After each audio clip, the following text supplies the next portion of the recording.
Barangkali kalau Bapak takut nggak bisa menyampaikan, anggaplah Lutfi Tompul atau Rocky Gerung perwakilan. Bener Pak, saya udah jengkel, kasihan Pak. Musim barat andalannya benur, nggak boleh diambil, ikan nggak ada. Untuk temalonaro kita masyarakat layak nggak diambil. Apakah banyak benur jalan-jalan ke jalan raya? Tidak, hanya baru 2 menit diambil kok sudah takut. Mohon dengan hormat, saya bukan melecehkan, karena fakta dan realitas seperti begini. Itulah, kalau mau ditutup, tutup semua lubangnya, jalurnya.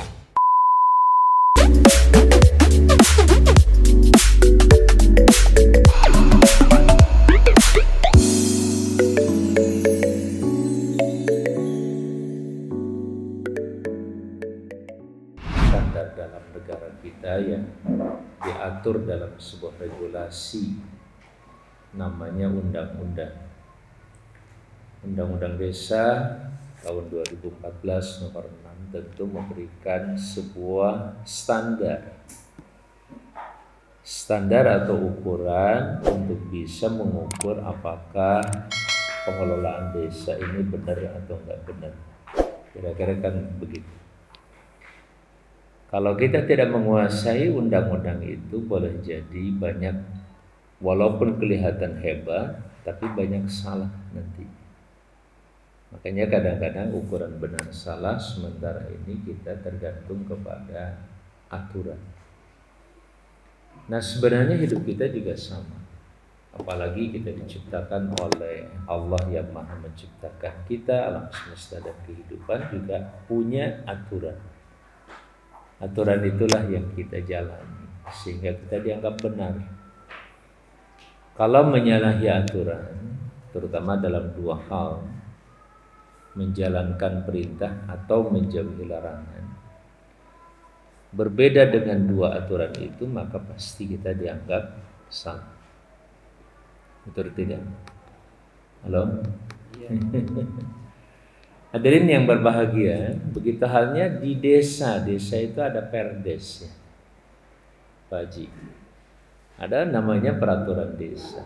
Peraturan desa itu standar untuk mengukur atau membatasi sekaligus mengatur apakah yang kita lakukan di desa ini sudah dinyatakan benar ataukah tidak.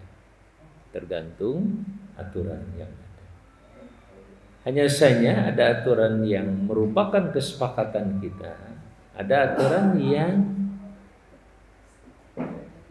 ada bahasa lain dengan bahasa top down ya, dari atas ke bawah. Seperti regulasi yang bentuknya undang-undang dari atasan ke bawah ke kita nih. Boleh jadi Bapak dan Ibu sekalian merasa tidak nyaman dengan aturan itu. Betul tidak? Halo? Boleh nanti diungkap ya. Kalau ada yang kurang nyaman, kurang pas, ini aturan. Memang yang ngatur adalah negara. Yang waktu itu dibuat oleh para legislator. Salah satunya atau salah satu komponen atau unsur dari legislator itu atau badan legislatif di Indonesia, lembaga legislatif itu adalah DPD RI. Nah waktu itu Bapak Ibu sekalian yang saya muliakan, saya tahun 2009 sampai 2014 pas waktu itu diminta sebagai ketua Timja ya, ketua Timja untuk pembahasan tentang rancangan undang-undang desa.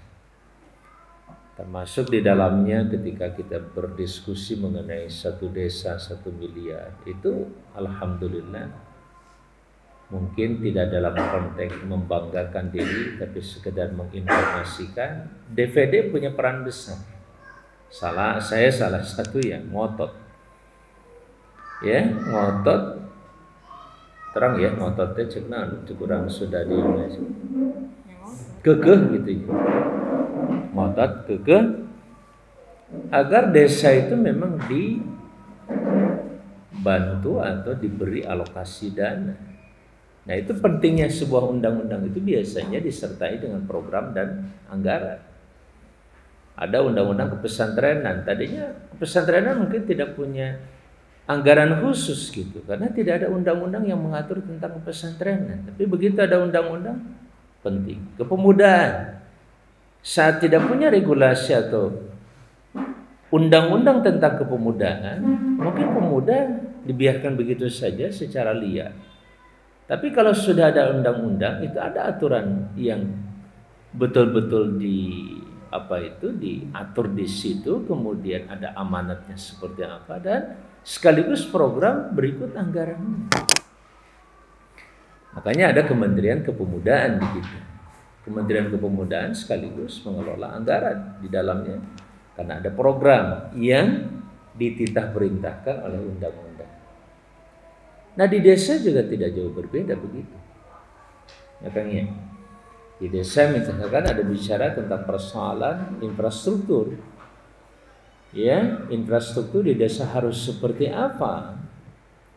Tentu saja diperlukan adanya semacam regulasi setingkat Perdes. Atau kalau untuk Kades apa namanya? Ada, kalau Perdes kan mungkin yang membentuk BPD ya, bersama dengan Kades gitu. Kan ada mungkin yang disebut dengan peraturan Kades. Ada nggak Perkades? Atau instruksi Kades gitu. Nah, itu contoh regulasi. Nah, ini penting ya, kita yang hadir pada saat ini khususnya memahami landasan-landasan, kalau dalam bahasa yang lebih tinggi dengan bahasa landasan konstitusional. Ya, jadi Bapak Ibu sekalian, urusan benur misalkan, ngurus benurnya.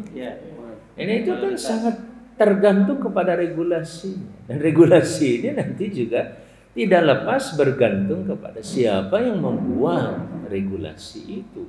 Disitulah Bapak Ibu sekalian pentingnya kita betul-betul paham siapa yang kita beri kekuasaan atau otoritas kewenangan membuat regulasi alias undang-undang itu sendiri. Ya, menunjuk Pak Haji, namanya siapa tadi itu punten? Haji online, Haji Wasta, Haji Nur Pala, online Ucup. Ucup.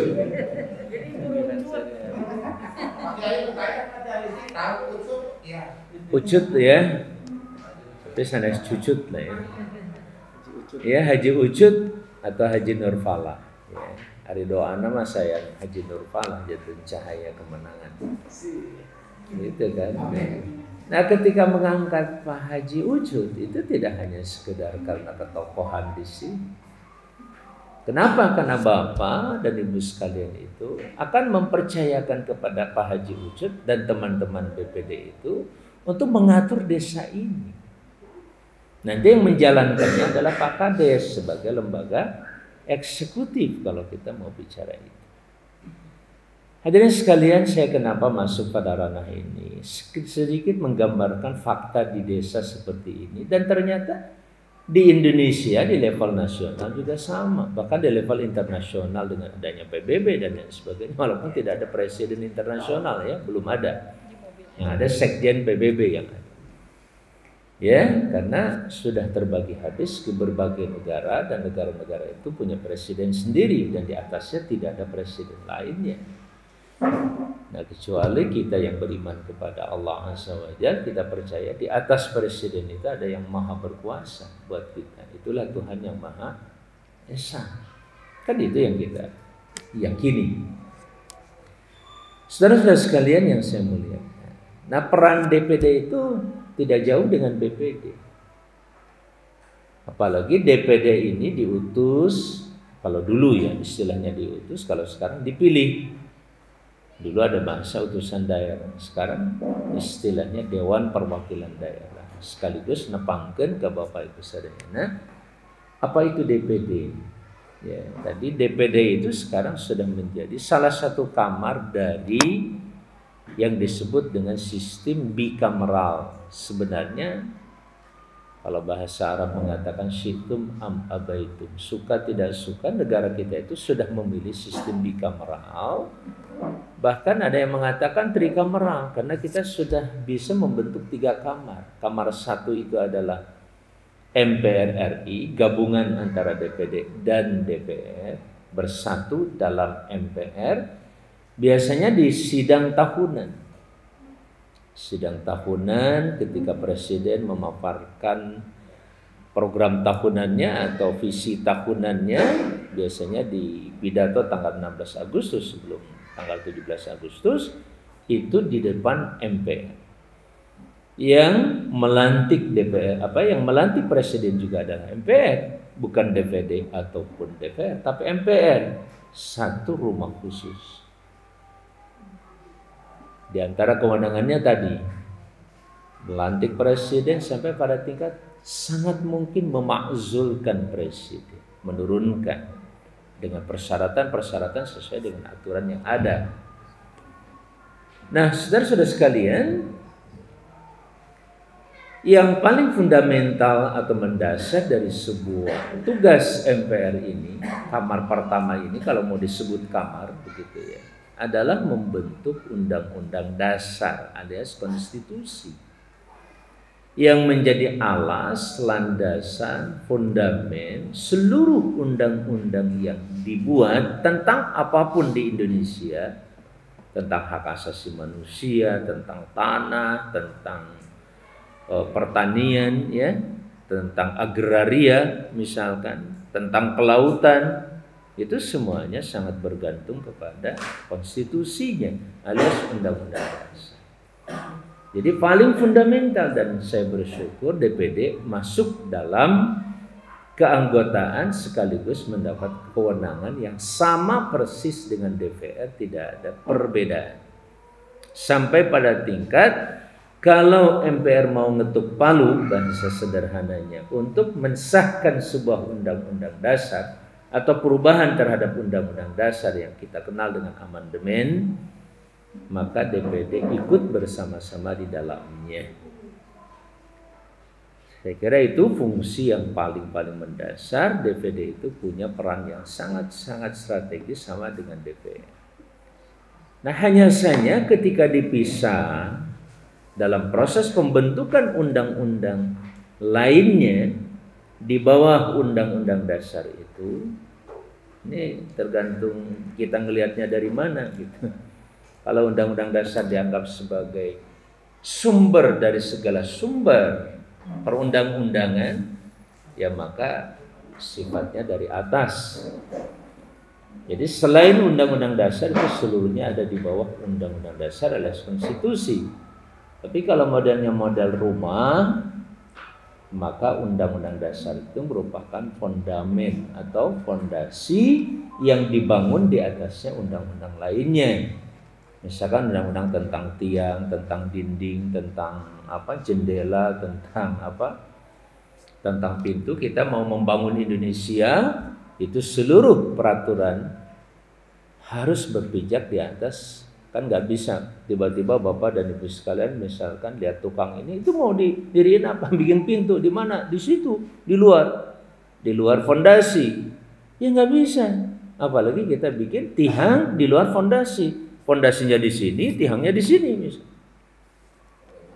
nggak nyambung. Jelas itu harus dikritisi dan harus dirubah. Nah, ketika ada satu perundang-undangan di produk, nah yang mendapat kewenangan pembentukan undang-undang di bawah undang-undang dasar itu hanyalah DPR RI. DPD tidak langsung bisa ikut serta membentuk undang-undang, tapi terlibat dalam pembentukannya. Tingkat 1 sampai tingkat 2 menjelang pengetokan palu, pengesahan ini RUU jadi undang-undang, cukup sah, diketok 3 kali, misalkan tok DPD tidak ikutan di situ. Contoh misalkan ketika Sukabumi itu mau dimekarkan antara Sukabumi Utara dan Sukabumi Selatan atau Sukabumi lah ya, karena induknya tetap Sukabumi. ada Sukabumi Utara, mungkin ada Sukabumi, dan satu lagi bisa juga ada Sukabumi Selatan, bisa saja kan jadi 3. Nah, domain itu sebenarnya wilayahnya wilayah DVD juga, dan itu amanat dalam Undang-Undang Dasar, ada jelas. Hanya sayangnya tidak sampai pada tingkat membentuk undang-undang dalam pengertian mengesahkan RUU jadi undang-undang. Proses pembahasan dari awal sampai menjelang Z sama. Kayak seperti ini, saya turun mengawasi proses perundang-undangan, misalkan betul enggak masyarakat Cisolok atau Cikahuripan itu setuju dengan pemekaran Sukabumi Utara. Saya cek di lapangan seperti ini, audiensi, ya, begitu halnya dengan proses. Mungkin ada yang disebut dengan naskah akademik, kemudian ada yang disebut dengan uji sahih nantinya setelah terbuat atau tersusun rancangan undang-undang, kita uji sahih di kalangan para akademisi, masyarakat dan tokoh seperti ini juga. Saya membawa misalkan RUU tentang Sukabumi Utara, saya cek di sini sahih enggak, diuji nih kesahihan bahwa masyarakat Cikahuripan setuju bahwa Sukabumi itu perlu dan harus bahkan dimekarkan, salah satunya adalah Sukabumi Utara. Nah, itu pengujian kesahihan ini kita terlibat di dalamnya. Jika perlu ada studi referensi yang disebut dengan kunjungan daerah, sampai kepada studi referensi kunjungan ke luar negeri dan seterusnya. Jika diperlukan itu. Kalau tidak, tidak usah.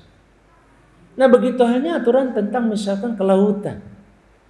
Bagaimana penataan laut itu seperti apa yang terbaik? Itu tergantung aturan-aturan yang dibuat.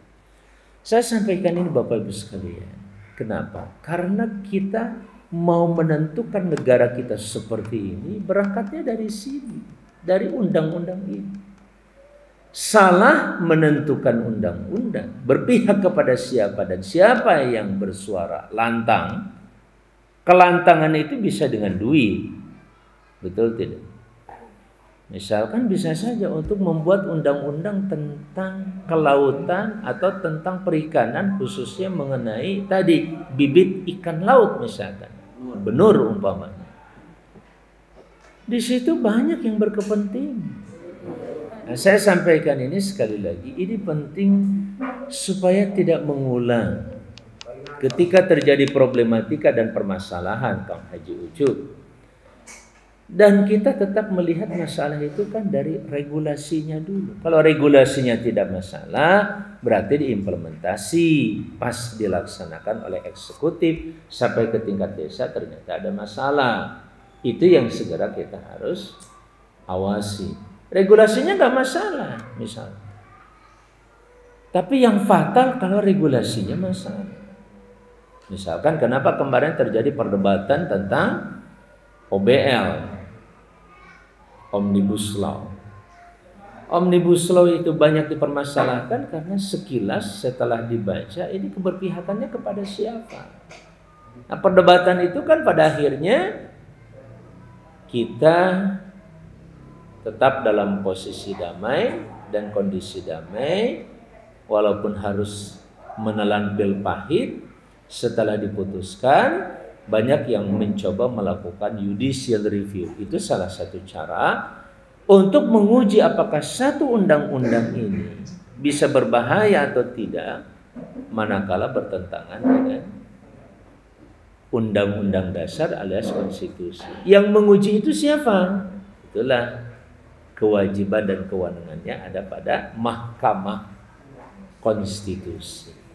Jadi Mahkamah Konstitusi itu untuk menguji undang-undang manapun, termasuk salah satunya Omnibus Law. Mungkin gak seluruhnya, tapi ada pasal-pasal yang menurut undang-undang dasar dalam pandangan Majelis Konstitusi dianggap ini membahayakan bahkan bertentangan, terutama untuk kedaulatan negara kesatuan Republik Indonesia.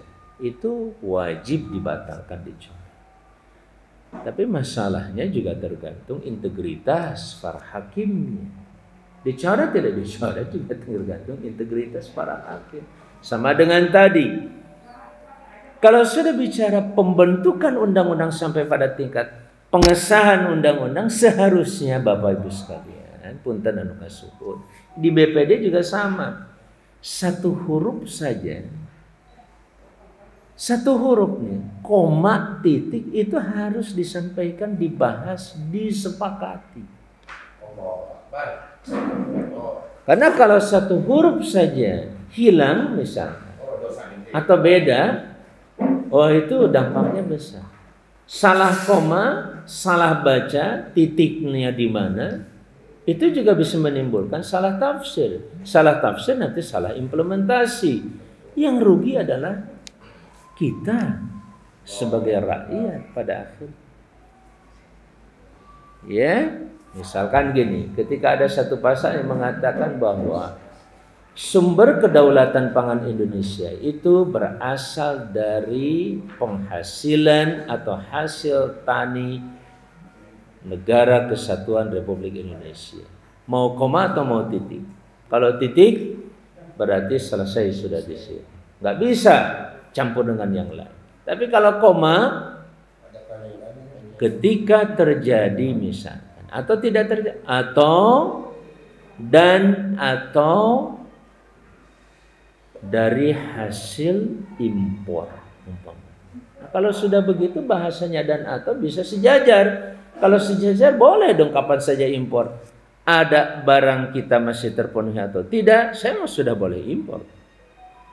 Tapi kalau ada kalimat titik setelah titik, ketika tidak terpenuhi oleh hasil pangan Indonesia, maka sumber pangan diperoleh melalui impor sesuai dengan kebutuhan.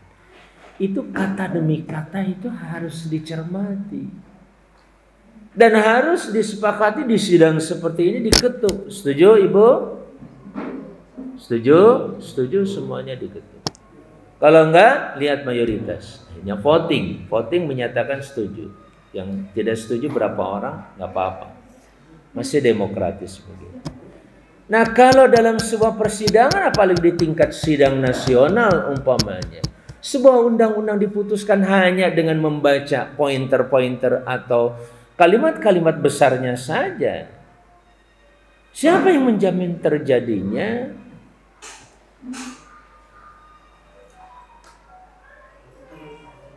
manipulasi atau korupsi kata dan bahasa? Kan pernah kita dengar ada pasal siluman, ada pasal hilang. Kok bisa pasal hilang?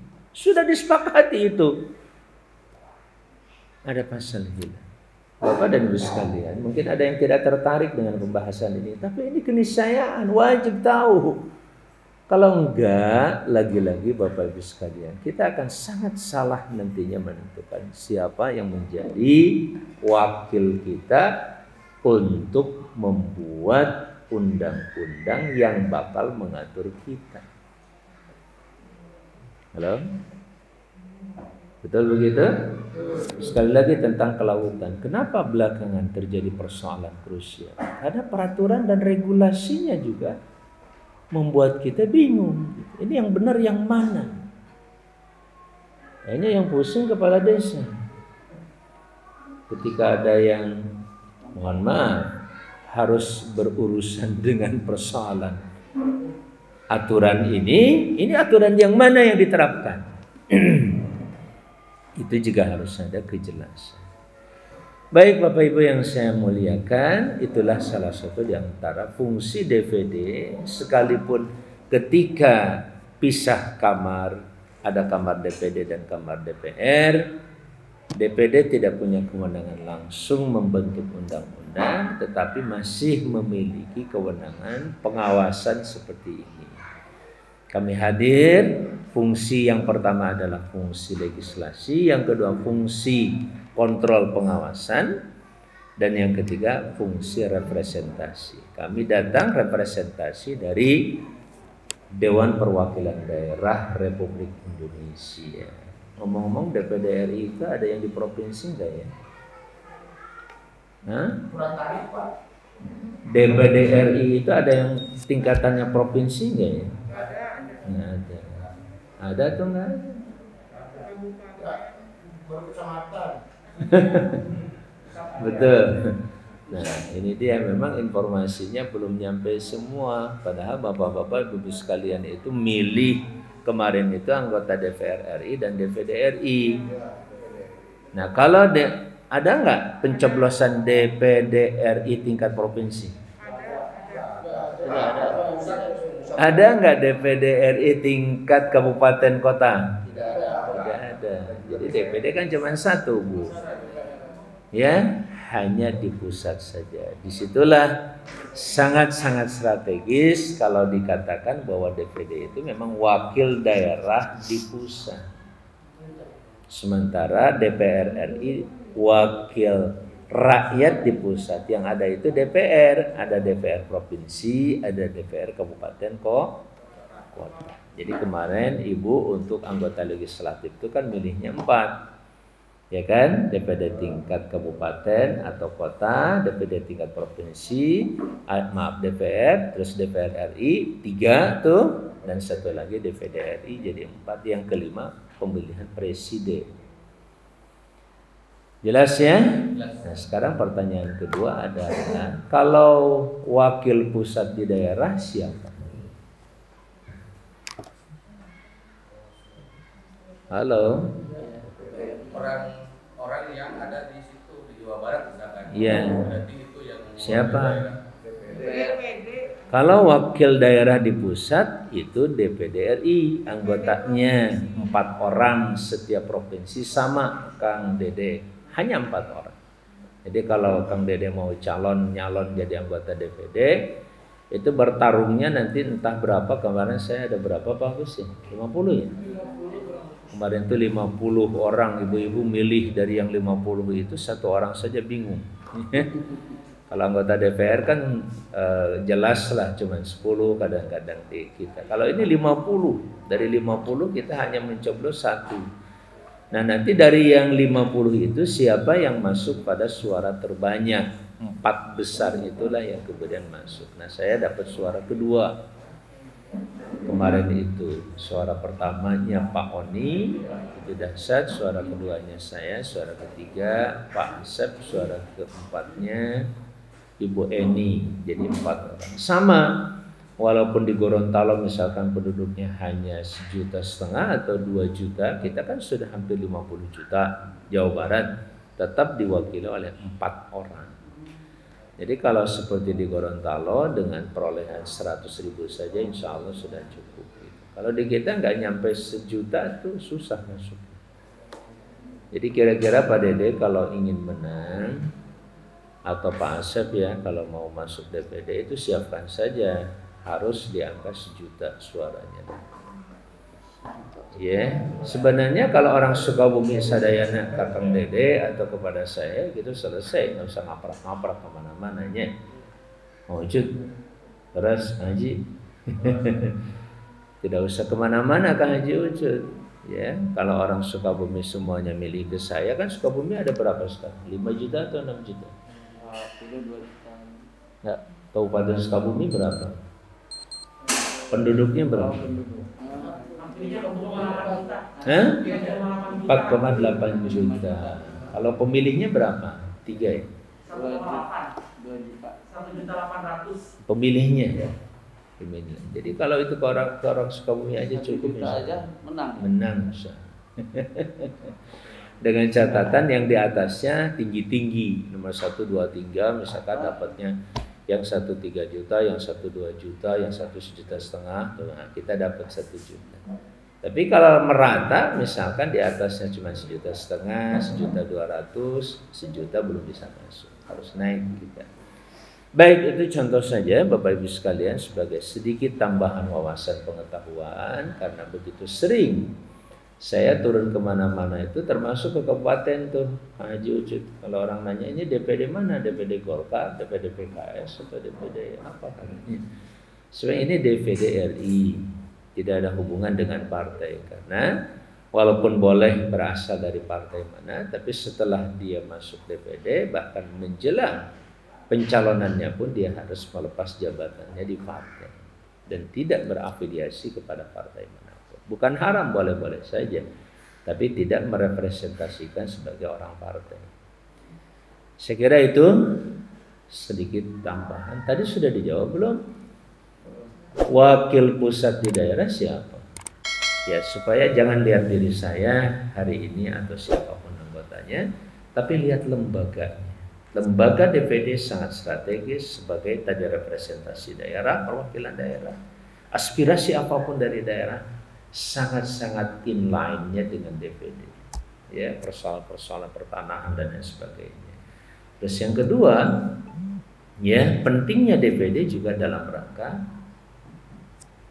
check and balance untuk menjadi penyeimbang dari sebuah lembaga legislatif yang boleh dibilang cukup super body hari ini, yaitu DPR. Perlu ada yang menyeimbang.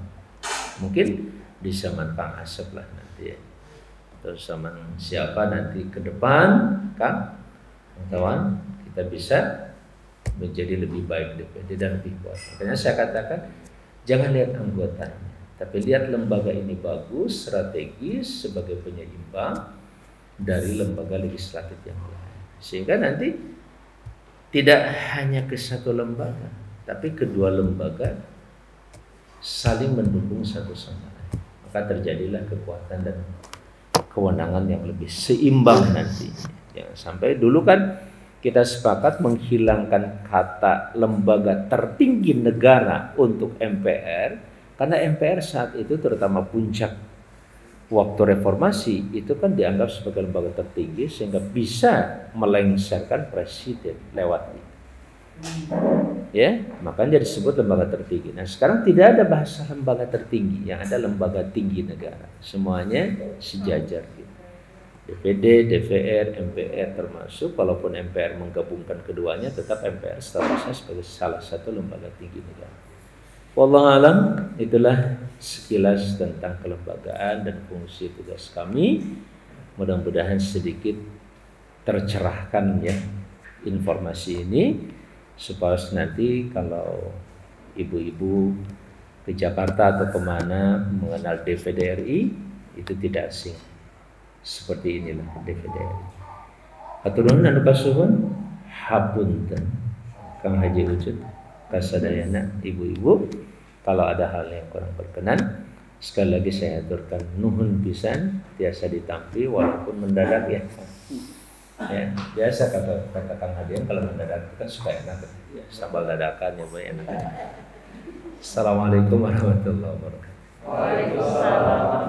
Jadi fungsinya jelas sekali, maka mungkin pada saat ini dari Ketua BPD, dan ini Ketua BPD Desa Cukuripan juga Ketua Forum BPD Kecamatan. Dan insya Allah akan mencalonkan DPD Kabupaten insya Allah ke depan. Dan alhamdulillah di staf ahli DPRD juga hadir Kabupaten, staf ahli DPRD Kabupaten, juga Karang Taruna, Ketua BUMDes alhamdulillah dari perjalanan di Sukabumi baru sampai, ketemu dengan Ustadz dan mau menyampaikan aspirasi, gitu ya, menyampaikan aspirasi yang mungkin yang menyangkut dengan undang-undang tadi, yang menjadikan mungkin bertentangan dengan di wilayah atau yang bertentangan di lapangan dengan masyarakat.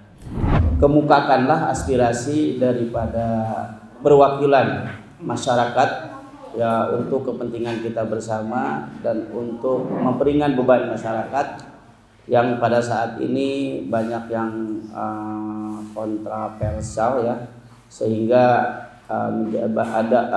sehingga banyak dampak dari peraturan-peraturan yang mungkin kurang sesuai apa yang diharapkan oleh masyarakat pada saat ini. Maka dari itu kita buka dengan pembacaan basmalah bersama-sama. Bismillahirrahmanirrahim. Tapi mungkin lupa belum dikenalkan kepada kami anggotanya namanya siapa, terus yang mewakili di provinsi kalau ada siapa, di kabupaten siapa. Karena saya menginginkan nomor kontaknya yang lebih dekat dengan pemerintahan desa. Dan yang terhormat Bapak Kepala Desa yang saya hormati dan insya Allah dimuliakan Allah Subhanahu Wa Taala beserta staf jajarannya. Yang saya hormati Ketua BUMDes, Ketua Karang Taruna, Ketua KB, naon tadi teh? Pil KB, LPL, terus naon teh? Nih cate naon? Motekar. Kalian mudah-mudahan termasuk yang hadir di sini, insya Allah dimuliakan Allah Subhanahu Wa Taala. Amin. Menindaklanjuti yang tadi Pak Kiai sampaikan, sebenarnya itu menjadi hot topik hot teh hot news anu rame baru dibicarakeun nya gitu perihal benur perbenuran undang-undang benur permen mengenai benur. Tolong aspirasi yang sebenarnya Pak Kiai, karena menurut hemat kami ada bismillah, ada alhamdulillah. Ketika pemerintah mengesahkan permen kelautan yang notabene dengan benur, ketika ada penutupan, kok tidak alhamdulillah? Sementara kan negara kita muslim, itu diantaranya. Bahkan yang lucu lagi, termasuk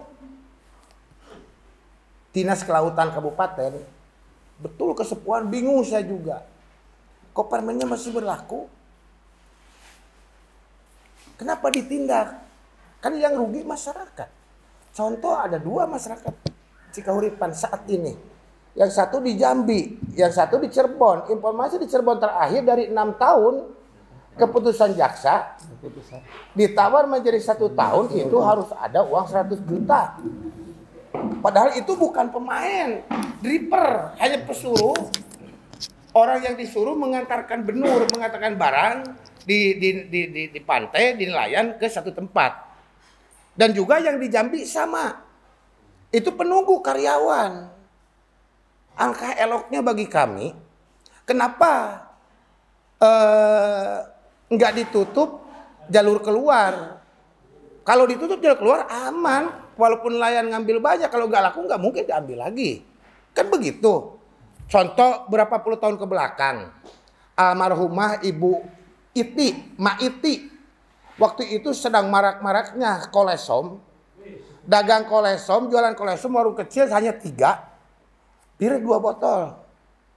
Orang buta huruf, Maiti. Tahu Maiti? Yang anu di etaku anak Predi. Ah. Diambil sama anggota Kapolsek. Kebetulan waktu itu saya sedang main ikan. Jadi catut lah pelele kalau bahasa pasar ikan. Saya tegur. Saudara harus ingat, ini nenek-nenek warung kecil. Kalau Anda benar akan menyalurkan atau ingin membasmi ini dagangan semacam ini, kenapa tidak tutup aja gudangnya? Pabriknya ternyata realita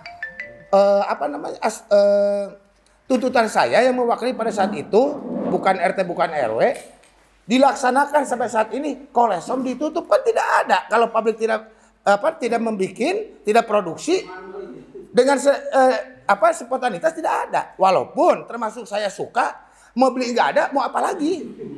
Kan begitu waktu itu. Waktu itu saya suka, nggak munafik. Waktu itu, karena waktu itu tahun 80-an. 80-an. Waktu itu. Nah kita kembali ke benur. Kenapa? Saya sangat setuju. Walaupun ada arosiwa murtasi waktu pengesahan undang-undang tersebut, regulasi tersebut, dengan Edi Prabowo. Karena apa? Walaupun ditutup, dijaga, tetap Pak. Sekarang itu banyak yang lolos ke luar negeri.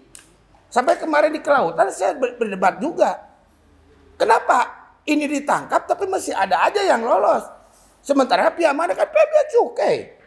Sama, bukan pihak dasar laut.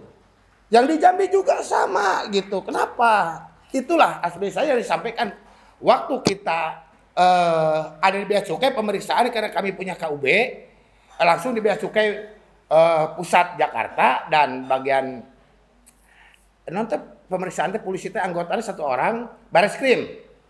Saya ngomong terbuka, mohon dengan hormat, saya bukan melecehkan karena fakta dan realitas seperti begini. Itulah, kalau mau ditutup, tutup semua lubangnya, jalurnya. Kalau berjalan, alasannya simpel. Pak Haji katanya kesepuhan, kalau ini dibiarkan bisa habis. Loh, aku yakinlah itu rahasia Allah. Sekarang hitung, umur kita berapa? Sekalipun Nabi Muhammad berapa? Lebih dulu Nabi Adam, lebih dulu dunia. Lebih dulu udang daripada Nabi Adam. Enggak diambil, apakah banyak benur jalan-jalan ke jalan raya? Tidak. Hanya baru 2 menit diambil kok sudah takut. Pemberita itu, saya tanya, Anda Muslim bukan sama Bareskrim? Alhamdulillah saya Muslim, gak usah mikir ke situlah. Aku yakin. Seperti saya nih gak pakai masker, bukan masalahnya saya sombong. Aku yakin yang penting kata Allah, jaga wudumu. Insya Allah saya akan jamin keselamatan. Takbir. Bukan saya sombong, aku yakin urusan mati. Emangnya makhluk maut bisa diumpetin ke dalam gua? Takut mati mengumpet di gua? Tidaklah. Itu mungkin barangkali kalau kita mati sampai ini syariatnya. Sampai hanya syariatnya mati karena corona. Gitu aja, saya mah simpel. Bukan saya udah tua, artinya pelitokan, bukan. Kan umur saya kalau bicara di rapat-rapat, di bitek-bitek, umur saya pelitokan lah, udah tua. Mau kemana gitu. Tinggal cari duit untuk bekal mati, cuma gitu aja. Sisanya untuk jalan-jalan. Itu Pak Kiai. Simpel bagi saya. Ya, jadi tolong. Kalau mau ditutup, tutup semua linknya. Jangan layan. Kan udah Pak Haji, PT termasuk bos PT Pak Haji ditangkap. Oke, yang malingnya orang Indonesia, bos saya. Penadanya siapa? Orang Vietnam. Kenapa tidak diambil, tidak ditangkap? Simpel, kalau saya jadi presiden, tangkap udah semuanya, beres. Takbir. Itu. Bos kita orang Indonesia ditangkap. Ada yang minta 1 miliar, 10 miliar, macam bos boy. 10 miliar. Oke, bos besar. Tapi kenapa? Kan maling, anggaplah maling. Yang orang yang mengerjakan yang menggeluti profesi tanpa surat izin yang legal, maling. Mau kecil mau besar, dijualnya ke siapa? Penadanya siapa? Berarti itu penada. Maling dengan penada lebih mahal, hukumannya penada. Kan begitu hitung-hitungannya. Kalau muslim Cikahuripan, nggak tahu muslim pusat mah. Itulah. Kemudian selanjutnya, saya sangat ngeri, Pak Kiai mohon dengan hormat sama rekan-rekan, betul BPD itu adalah wakil rakyat yang paling bawah, yang paling tahu pahit ketirnya hasem ladana, asin karasa, naon kasih karasa. Tadi itu ya, tidak ada bendahara. Tidak ada bendahara artinya tidak ada duit. Mau korupsi kerjasama dengan Kades, apa yang mau dikorupsinya? Semua melek, beli paku aja 1 kilo harus ada nota. Makanya saya bukan berdebat argumen dengan Tipikor. Kalau yang dikasih sama Bapak, ada bonnya enggak? Cuma Pak Haji. Nah, kalau BPD tidak boleh. Kalau Tipikor boleh dikasih jatah. Gak dikasih. Kades telepon panggil, dodol Pak. Dodol Garut. Itulah. Ya.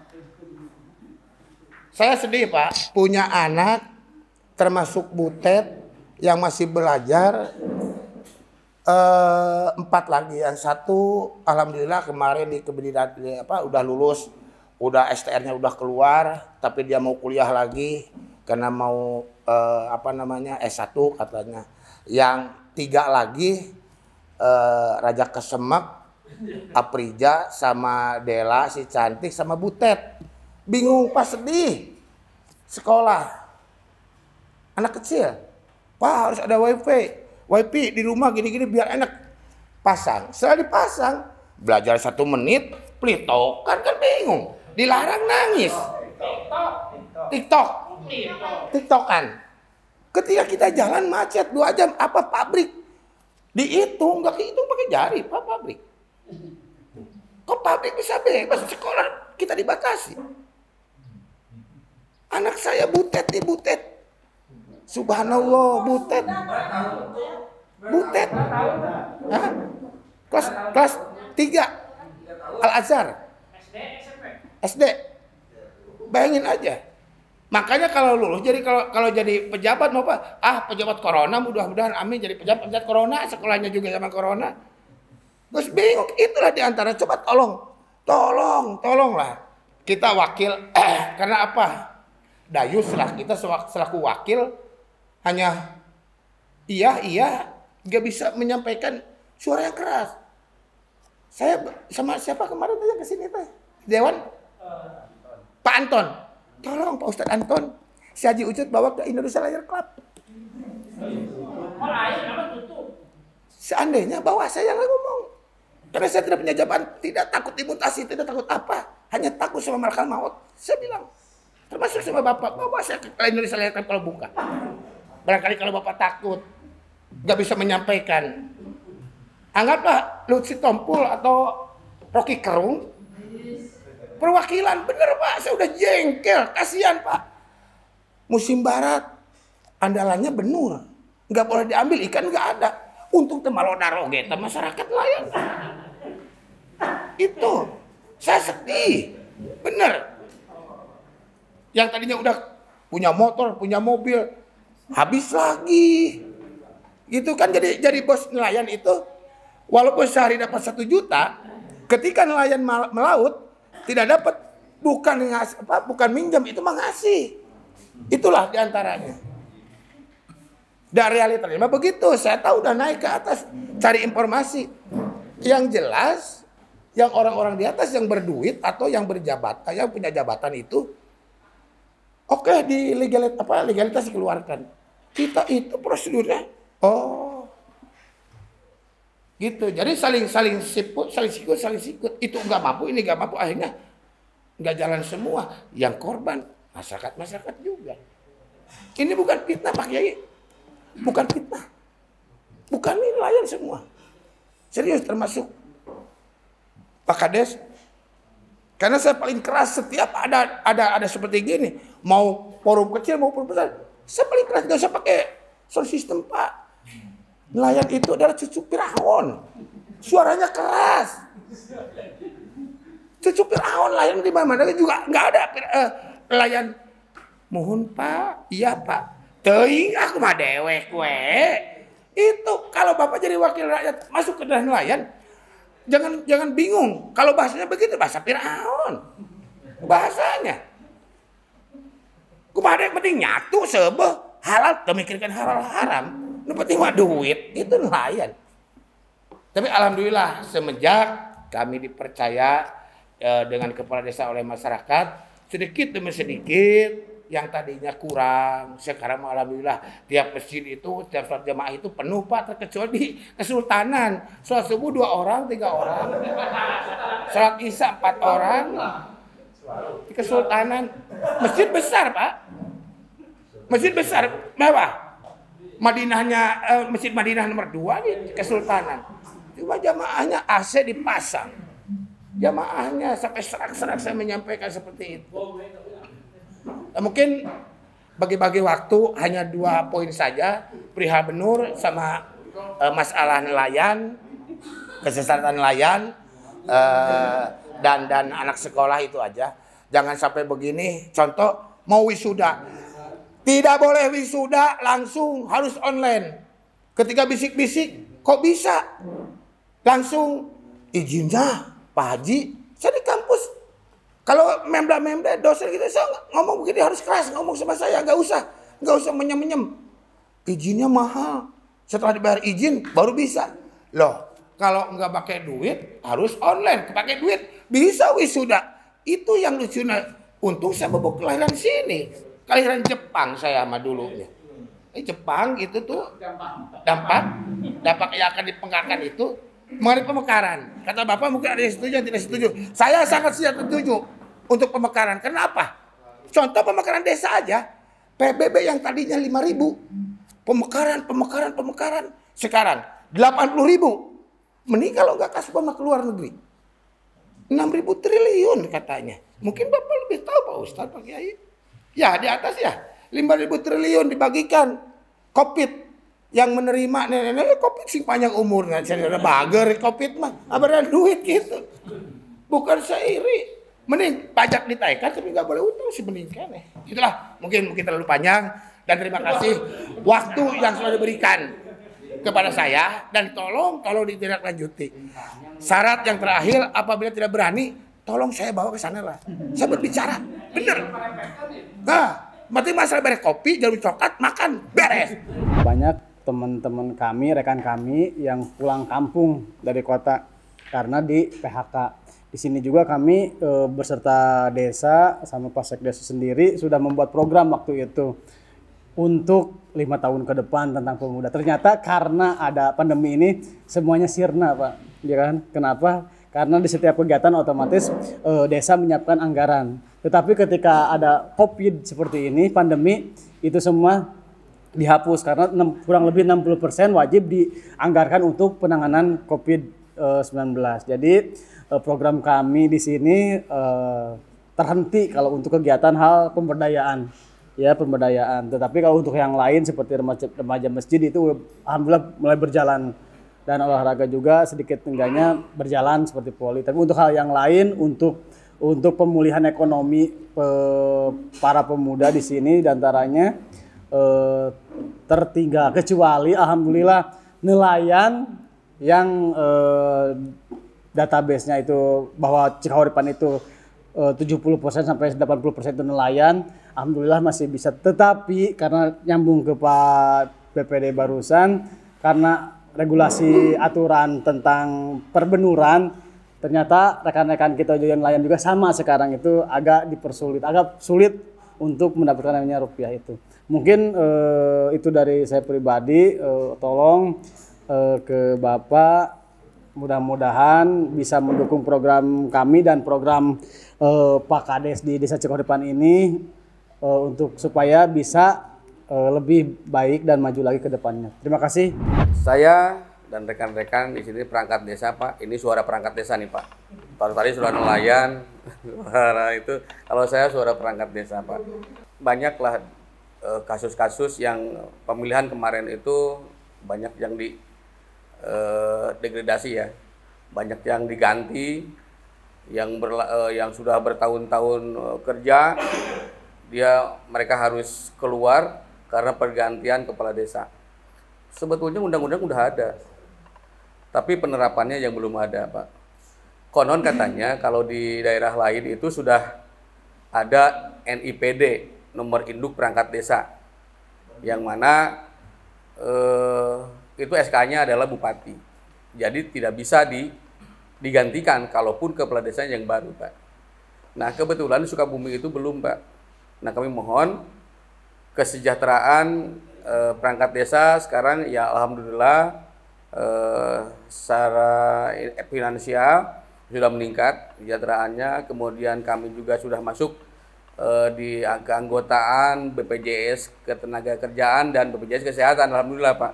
Jadi keluarga kami sudah tertanggung dengan BPJS Kesehatan dan Ketenagakerjaan. Namun, Pak, satu lagi kami mohon ini diusulkan untuk NIPD-nya itu. Jadi supaya kami ini ke depannya seandainya ada pergantian kepala desa tidak ada yang mengganggu. Demikian yang dapat kami sampaikan. Mudah-mudahan aspirasi ini bisa nyampe ke sana. Terkait aspirasi yang diserap oleh DPD ini tentu ada yang ujungnya regulasi seperti yang tadi diharapkan oleh Pak Haji Ucud ya. Kalau ujungnya regulasi itu perubahan undang-undang, maka harus ke DPR. Nah, kalau ke DPR itu prosedurnya cukup panjang.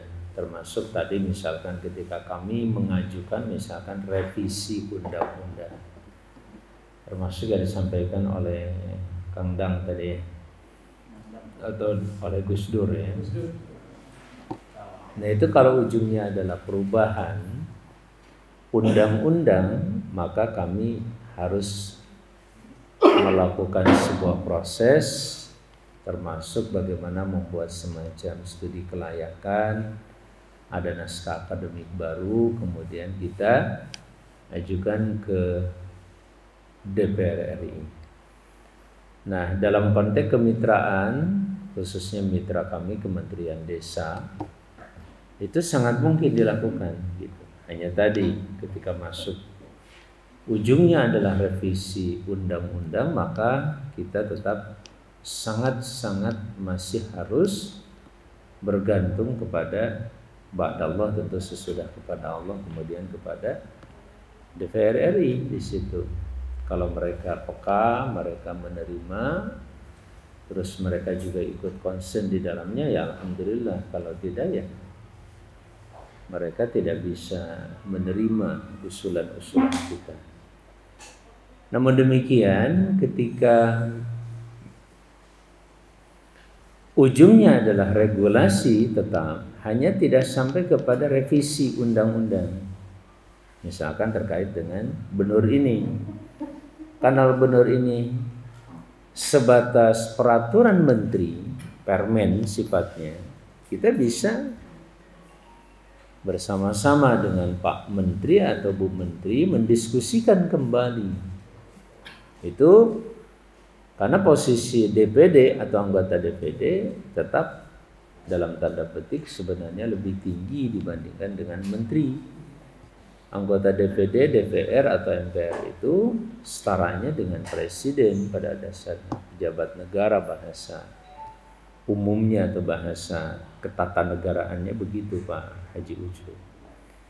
Artinya peluang ini sangat mungkin ya Pak Aceng, tolong dicatat bahwa ketika persoalan menyangkut peraturan pemerintah, maka diskusi dan evaluasi dengan pihak pemerintah sangat mungkin. Kecuali kalau permen itu adalah amanat dari undang-undang secara eksplisit, dalam undang-undangnya ada aturan misalkan larangan, ada pasal, saya belum baca masalahnya itu. Apakah ada pasal yang melarang benur penjualan bibit udang misalkan ke luar negeri dengan pertimbangan bla bla bla bla. Kalau bunyinya itu merupakan undang-undangnya seperti itu, nah ini penting nanti dibantu ya Pak Pak Kades ya bersama dengan BPD. Ini tolong dicek tuh regulasinya undang-undang ini. Nanti juga Pak Agus tolong dicek undang-undangnya. Nah, apakah amanat undang-undang sehingga permen itu hanya merupakan penguat dan juknis saja nantinya, tunjuk teknis untuk menjalankan amanat undang-undang. Nah, kalau urusannya undang-undang sekali lagi lari ke DPR RI, revisinya ke sana. Nah, oleh karena itu ini persoalan sudah apa ya? Sudah bergulir, sudah berjalan begitu. Tinggalkan persoalannya terkait dengan pengawasan. Dan hasil pengawasan di lapangan banyak memang kalangan masyarakat yang merasa keberatan dengan pelarangan permen. Seperti di Banyuwangi itu sangat-sangat marah mereka dan mereka menolak permen ini. Karena di satu sisi ini juga agak mengganggu stabilitas perekonomian di daerah, khususnya di wilayah pantai. Kita setuju dengan itu. Hanya saja Pak Haji Ucut, kita sebagai warga negara, apalagi sebagai muslim kan, tadi sudah saya sampaikan, kita nggak bisa kemudian bergantung kepada perubahan yang dilakukan secara top down ini dari atas ke bawah. Kira-kira perubahan apa yang bisa dilakukan di tingkat kita? Apakah perubahan sikap atau perubahan kesepakatan kita bersama di tingkat desa khususnya? Ya, itu juga penting. Misalkan, nah ini juga persoalan yang lain ya. Terkait benur itu umpamanya mungkinkah dikembangkannya justru oleh kita di sini. Ya, kalau ada bahasa penangkaran atau apa tuh bahasanya? Ya budidaya misalkan. Tapi budidaya yang terutama dengan melibatkan Karang Taruna. Ya, kalau bahasa lain saya yakin kenapa benur itu diterima misalkan oleh Vietnam atau luar negeri, apalagi sampai mengalami proses ekspor atau impor itu ya, kita mengekspor dari sini, bahkan dengan harga yang relatif oleh mereka cukup tinggi diterima, karena mereka melihat perkembangan dari harga 15.000 katakanlah atau 25.000 ke 1 juta itu kan jaraknya besar sekali, rate-nya itu untungnya gede banget gitu. Sehingga kalaupun mereka secara perjalanan dengan biaya-biaya habis 100.000 tapi dia punya untung 500.000, why not, kata mereka, nggak ada persoalan, kan begitu Pak. Nah ini juga menjadi salah satu bahan pemikiran yang penting, terutama teman-teman Karang Taruna ya, teman-teman anak muda, bisa nggak sih oleh kita sehingga kalaupun nanti kita ekspor tuh ekspor yang lebih besar, yang harganya bukan lagi harga. Nah ini baru sebuah solusi kan Pak Haji Ucup yang bisa kita nantinya diskusi dengan pemerintahan daerah ya untuk bisa seperti ini, seperti apa, perlu dana berapa. Nah ini masuknya nanti ke anggaran atau program-program bersama anggarannya itu ke tingkat katakanlah dimulai dari tingkat kabupaten. Ya, bupati untuk menyisihkan 5 miliar untuk pembudidayaan misalkan kebutuhannya, dan untuk pantai yang dimiliki seperti Sukabumi ini umpamanya di sini ada budidaya, di tempat lain juga ada budidaya, dan bisa memiliki nilai tambah dari angka 10.000 atau 15.000 menjadi 150.000 dari kita. Itu kenapa tidak dilakukan oleh pemerintah? Ini juga kan penting kalau bisa. Maaf ya Pak Haji Ucup, kita yang kemudian mendesak kalau kami tidak boleh mengekspor misalkan, atau tidak boleh menjual keluar, pertama tadi hentikanlah orang-orang yang memang selama ini sudah melakukan tindakan seperti itu, dan itu sudah jelas-jelas melanggar undang-undang. Bahkan konon Pak Edi juga ya akhirnya terjerat undang-undang tipikor itu karena melakukan sebuah pelanggaran. Salah satu dasar pelanggarannya terhadap peraturan ini ya, sehingga banyak di media disebut ya benur itu yang menjebak Pak Edi kemudian harus katakanlah berurusan dengan tipikor atau KPK. Artinya apa? Secara regulasi memang salah tindakan itu. Ini juga perlu kita ingatkan kepada siapapun.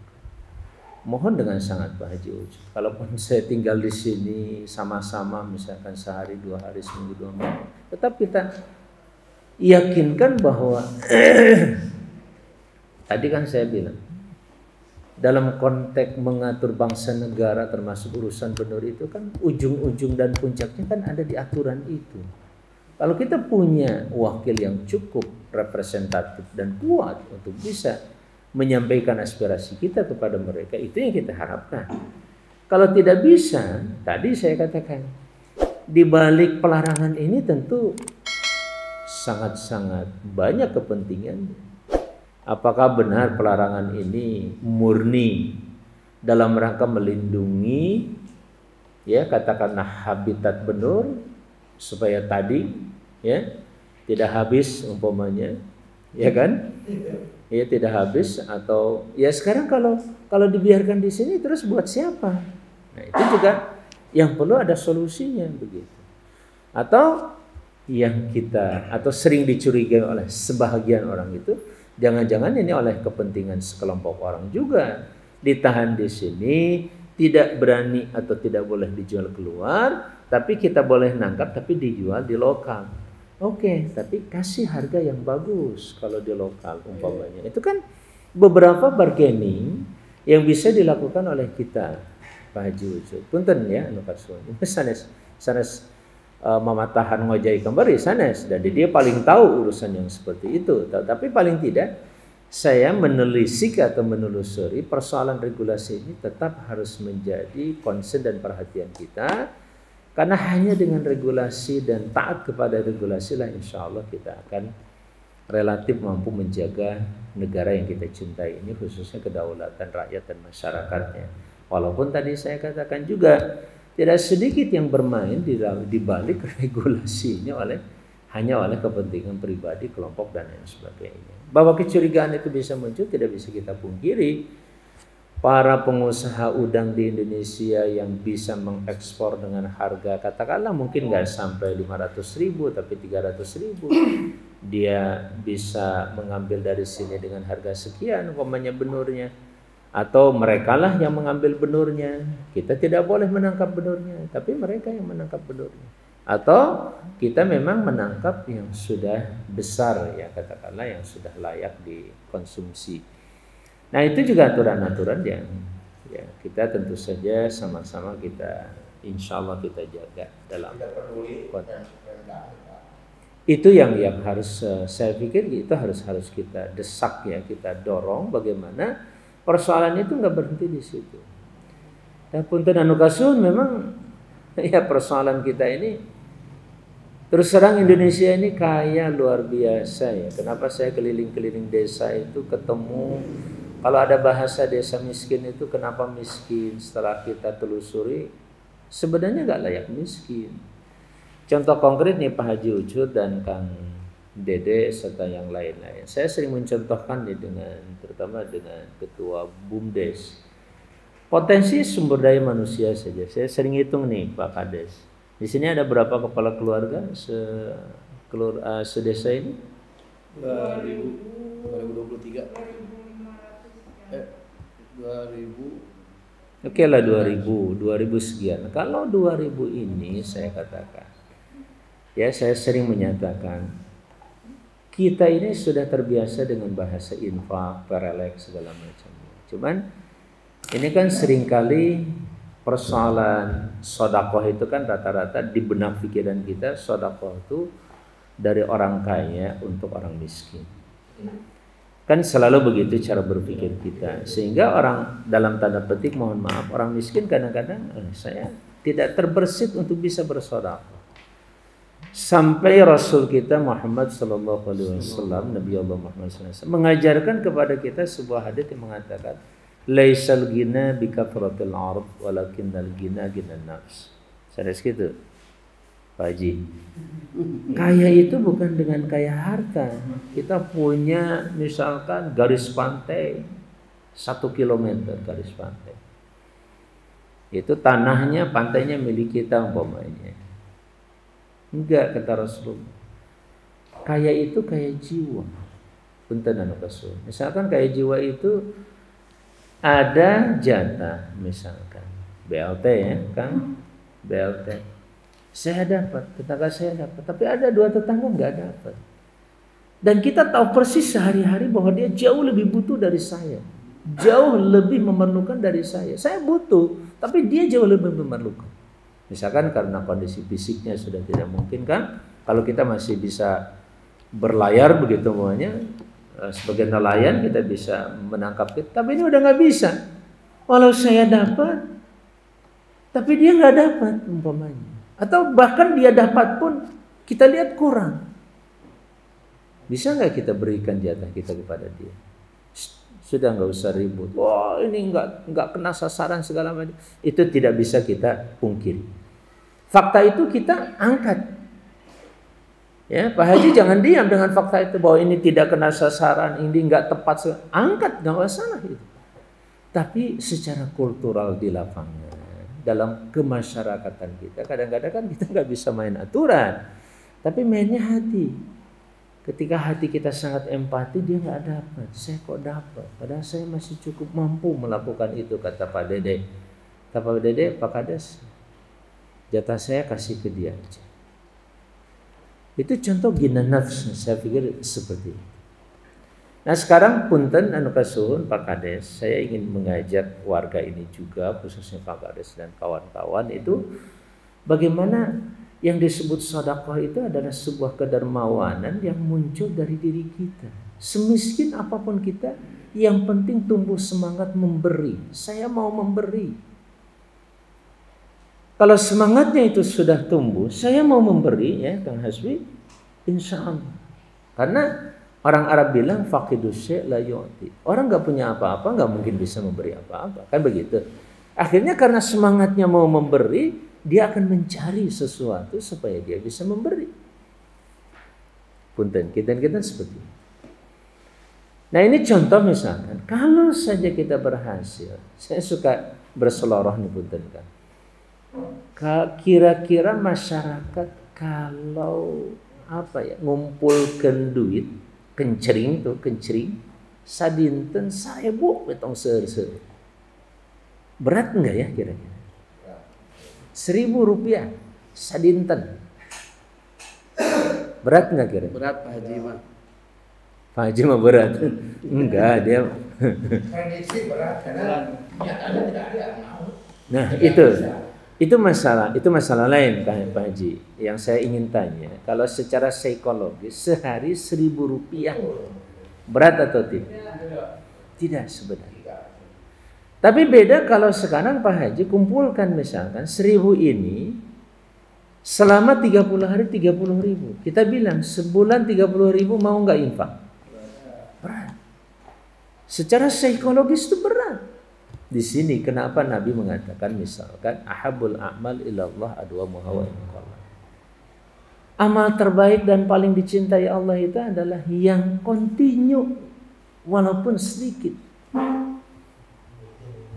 Asal rutin, tadi 1.000 mah kira-kira gitu. Punten anu kasuhun. Tadi sawana anggota Karang Taruna sabarang? 11. Aya 11. Lamun yang 11 ini ada berapa RW kan? Ada 15 RW. 15 RW. Nguriling sa RW ngaldinten. Kukurilingan 1.000 we 1.000. Tong seur. Kalau bisa sampai ke 2.000 orang. Kan masalahnya tadi Pak Haji. Oke, 1.000 nggak berat, tapi sahan rek mulungan. Tinggal itu yang kita butuh. Kalau ada yang mulungan tah nu 1.000 ya kan, lewat BUMD atau apalah bahasanya. Tapi aya nu kukurilingan ibu-ibu lewat majelis salimnya atau apapun. Sepet. Bayangkan 1.000 kali 2.000 kepala keluarga, nggak bicara jiwa. Kalau jiwa berapa di sini? 7.800 bayangkan. Kalau bicara jiwa, kan kadang-kadang bahasanya sederhana di pasar tinggal bawa ya 1.000 cering, sederhana. Tapi kalau berhasil ada 2.000 kali orang memasukkan dan angkanya 1.000 2 juta per hari, maka dalam 1 bulan berapa? 60 juta rupiah itu bukan jumlah kecil. Bukan jumlah kecil. Apalagi ada regulasinya. Ada perdes yang menghalalkan dan membolehkan pungutan itu secara sukarela tanpa ada paksaan apapun. Nanti dikumpulkan, nanti yang ngelola BUMDes boleh, yang mengelola nanti bersama ini boleh. Tinggal 60 juta itu mau dibelikan apa? Jelas harus ada proyeknya supaya masyarakat ngelihat. Ternyata dengan 60 juta kita bisa beli ini ya, kita bisa bangun ini, kita bisa buat sebuah kawasan wisata, kita bisa buat dermaga misalkan. Kecil angkanya, tapi kalau dikeureuh sameter per bulan eta dermaga kira-kira akhirnya setelah 1 tahun ada 300 meter yang bisa kita selesaikan. Bisa selesai dengan angka ini. Mohon hapunten anu kasebut. Di masa sanes mamatahan sanes. Sekadar bagaimana kita mencari solusi terhadap persoalan-persoalan kebangsaan ini. Karena terus terang saja, kalau kami nih Kang Haji Ucus Sami, kewenangan yang tadi itu masih sering diperdebatkan. Kami tidak diberikan hak atau kewenangan membuat undang-undang, hanya sampai membahas. Padahal biayanya sama loh. Kami turun begini ada biayanya terus ke sana kemari terus seluruh proses. Ya, pembentukan undang-undang yang biasa dikaji dan dibahas oleh DPR juga kami melakukannya dengan relatif ya, walaupun tidak sama persis anggarannya, tapi cukuplah buat melakukan kajian-kajian seperti ini. Hutan anu kasuhan barangkali itu salah satu di antaranya. Bagaimana kita termasuk mudah-mudahan yang kedua pun terjawab ya. Yang ketiga juga mudah-mudahan. Dari sini bagaimana kita tinggal, saya sering bertanya kalau kontak-kontak dengan Pak Kades ada lahan apa di sana, berapa luas, kalau sawah berapa luas, lahan nggak ada pamang, yang ada adalah nelayan. Nah sekarang bagaimana meningkatkan nilai tambah nelayan itu? Kan yang sudah terjadi dengan benur. Sekarang tantangan besar bagi kita adalah sekarang kalau benur itu sendiri dibudidaya oleh kita, berapa nilainya, siapa pakarnya, saya yakin bukan tidak ada. Jangankan se-Indonesia lah, se-Jawa Barat saja insya Allah pakar dan ahli dalam bidang pengembangan ini ada saya. Nah kalau ini betul-betul disiapkan risetnya, kemudian dia mengembangkan itu, kita punya nilai tambah yang tadinya misalkan tadi 1 ekor itu hanya dengan 15.000 atau 25.000, tapi dengan nilai tambah yang berkembang itu bisa lebih dari itu, bisa di atas 100.000 kita bisa mendapatkan keuntungan nanti. Nah ini juga harus menjadi bahan-bahan pikiran kita. Syukur-syukur Pak Haji Ucut ini didukung oleh Perda nanti. Jadi salah satunya Perda ini tetap misalkan kita nggak diam untuk membolehkan, apalagi kalau manajemennya bagus ya tentu kan bisa diatur berapa persen bisa dijual keluar gitu, berapa persen kita kembangkan di sini. Itu juga boleh-boleh saja, sah-sah saja kalau ada aturannya yang seperti itu. Nah, yang terakhir terkait dengan Gus Dur tadi sudah dikemukakan. Ya, memang kalau kami insya Allah memang ada salah satu di antara kajian kami sekarang terkait dengan perlunya. Secara umum kami melihat dari hasil masukan-masukan dari desa ini, Gus Dur, yang paling enak dah panggilannya Gus Dur aja. Gus Dur karena ini panggilan mulia juga untuk seorang kiai yang luar biasa. Ya, dan kita mendapatkan ini pemecahan ini sampai kepada usulan kami revisi undang-undang. Jadi revisi Jadi revisi Undang-Undang Desa nomor 6 tahun 2014 itu. Kami punya rancangan dan rencana ke sana. Nah, dalam konteks ini mangga silakan beri kami masukan-masukan termasuk penguatan-penguatan di sektor mana saja ya, termasuk salah satu RUU yang insya Allah diterima oleh DPR RI dan itu inisiatif DPD adalah RUU tentang BUMDes. Ya salah satunya adalah RUU revisi undang-undang. Itu juga salah satu yang relatif insya Allah diterima oleh DPR sebagai prolegnas khususnya tahun ini. Nah, mangga silakan baik secara tertulis nanti melalui Pak Kades juga boleh sampaikan kepada kami masukan-masukan tadi, termasuk persoalan kekayaan daerah kawasan. Tentu ada desa, bahasanya katakanlah ada desa nelayan, ada desa hutan kan gitu Kang. Nah itu dalam konteks desa nelayan misalkan tolong beri semacam pasal-pasal yang bisa memberikan kewenangan kepada masyarakat di daerah atau kepada desa di daerah itu untuk mengelola hasil nelayannya secara optimal dengan baik. Nah termasuk izin-izin tadi itu juga kan bisa nantinya katakanlah paling tidak dibunyikan ada undang-undangnya, ada pasal-pasalnya. Tapi pun dan kasuh kalau bicara RUU enggak sebulan 2 bulan, jangankan sehari 2 hari, Kang. Ya bisa setahun 2 tahun. Bahkan mungkin bisa seperiode 2 periode. Kayak kemarin kita membahas undang-undang desa itu sampai 2 periode lebih, 10 tahun kurang lebih. Ya, 2014 kan hampir berakhir periode kami.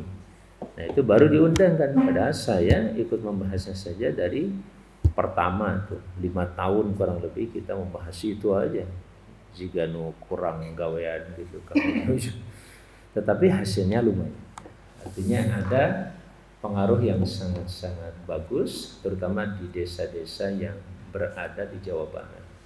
Kalau ada sebagian desa di luar dengan undang-undang itu ternyata tidak berhasil, ya tentu itu bukan menjadi ukuran yang paling utama, ya. Tetapi secara keseluruhan dalam pandangan kami, khususnya Jawa Barat, kami melihat undang-undang desa itu relatif efektif dan sangat bagus, ya, memberikan gairah di daerah, khususnya di desa. Walaupun ini pun ada yang hilang tadi, kegotong royongan agak sedikit hilang, karena banyak masyarakat yang mengandalkan, kata masyarakat kan sudah punya, gitu ya, Kang Dede. Kadang-kadang kita bertemu masyarakat ketika diajak bergotong royong, mereka mengatakan kan sudah punya anggaran sekarang mau dari pusat 1 tahun 1 miliar katanya. Ya itu juga tidak kita pungkiri bahwa itu ada dampak. Nah justru itu mudah-mudahan dengan tadi sentuhan, ya harus perlahan juga, tapi pasti sentuhan kegotong royongan tentu sangat dibutuhkan, karena yang 1 miliar ini juga alokasinya sudah ada undang-undangnya, masalahnya tidak bisa dialokasikan begitu saja, tapi sudah ada undang-undang, walaupun sebenarnya undang-undangnya juga lumayan agak lentur, ya, karena itu banyak diserahkan langsung ke pemerintahan desa, di mana BPD itu sangat berperan dalam menguatkan hasil musyawarah itu dengan perdesnya. Maka perdesnya kan masih ada kan, walaupun ada COVID, ya sudah dibuatkan perdesnya, ya, yang tadi itu, ya, yang buat pemberdayaan kesana kemari. Nah itu penting kan, siapkan aja dulu perdesnya, ya. Kalau masalah COVID kan insidentil, mudah-mudahan setahun ini bisa selesai ke depan. Ketika itu tetap ada, perdes kita sudah siap tuh kan. Jangan kemudian begitu hilang baru kita siapkan perdesnya. Wah nanti keburu berubah lagi aturannya, kadang-kadang repot. Tapi kalau kita dari sejak sekarang tetap dorong selesaikan perdesnya, jelas ada amanat aturan di desanya, insya Allah itu relatif lebih kuat, ya, dan kita bisa menggunakannya juga sesuai dengan aturan yang ada. Wallahu alam. Terakhir mungkin dari Akang masih. Mungkin dari saya selaku Ketua BUMDes, ya pertama mungkin mengucapkan terima kasih atas bantuannya dari DPD, mungkin juga atas terlaksananya Undang-Undang Cipta Kerja. Mungkin bagi sebagian orang tidak mendukung gitu ya, tapi bagi kami di BUMDes, alhamdulillah dengan adanya UU Cipta Kerja ini sekarang dan kemarin sudah diterbitkan PP-nya Pak Jarot, Pak BPD, mungkin ini informasi untuk semua.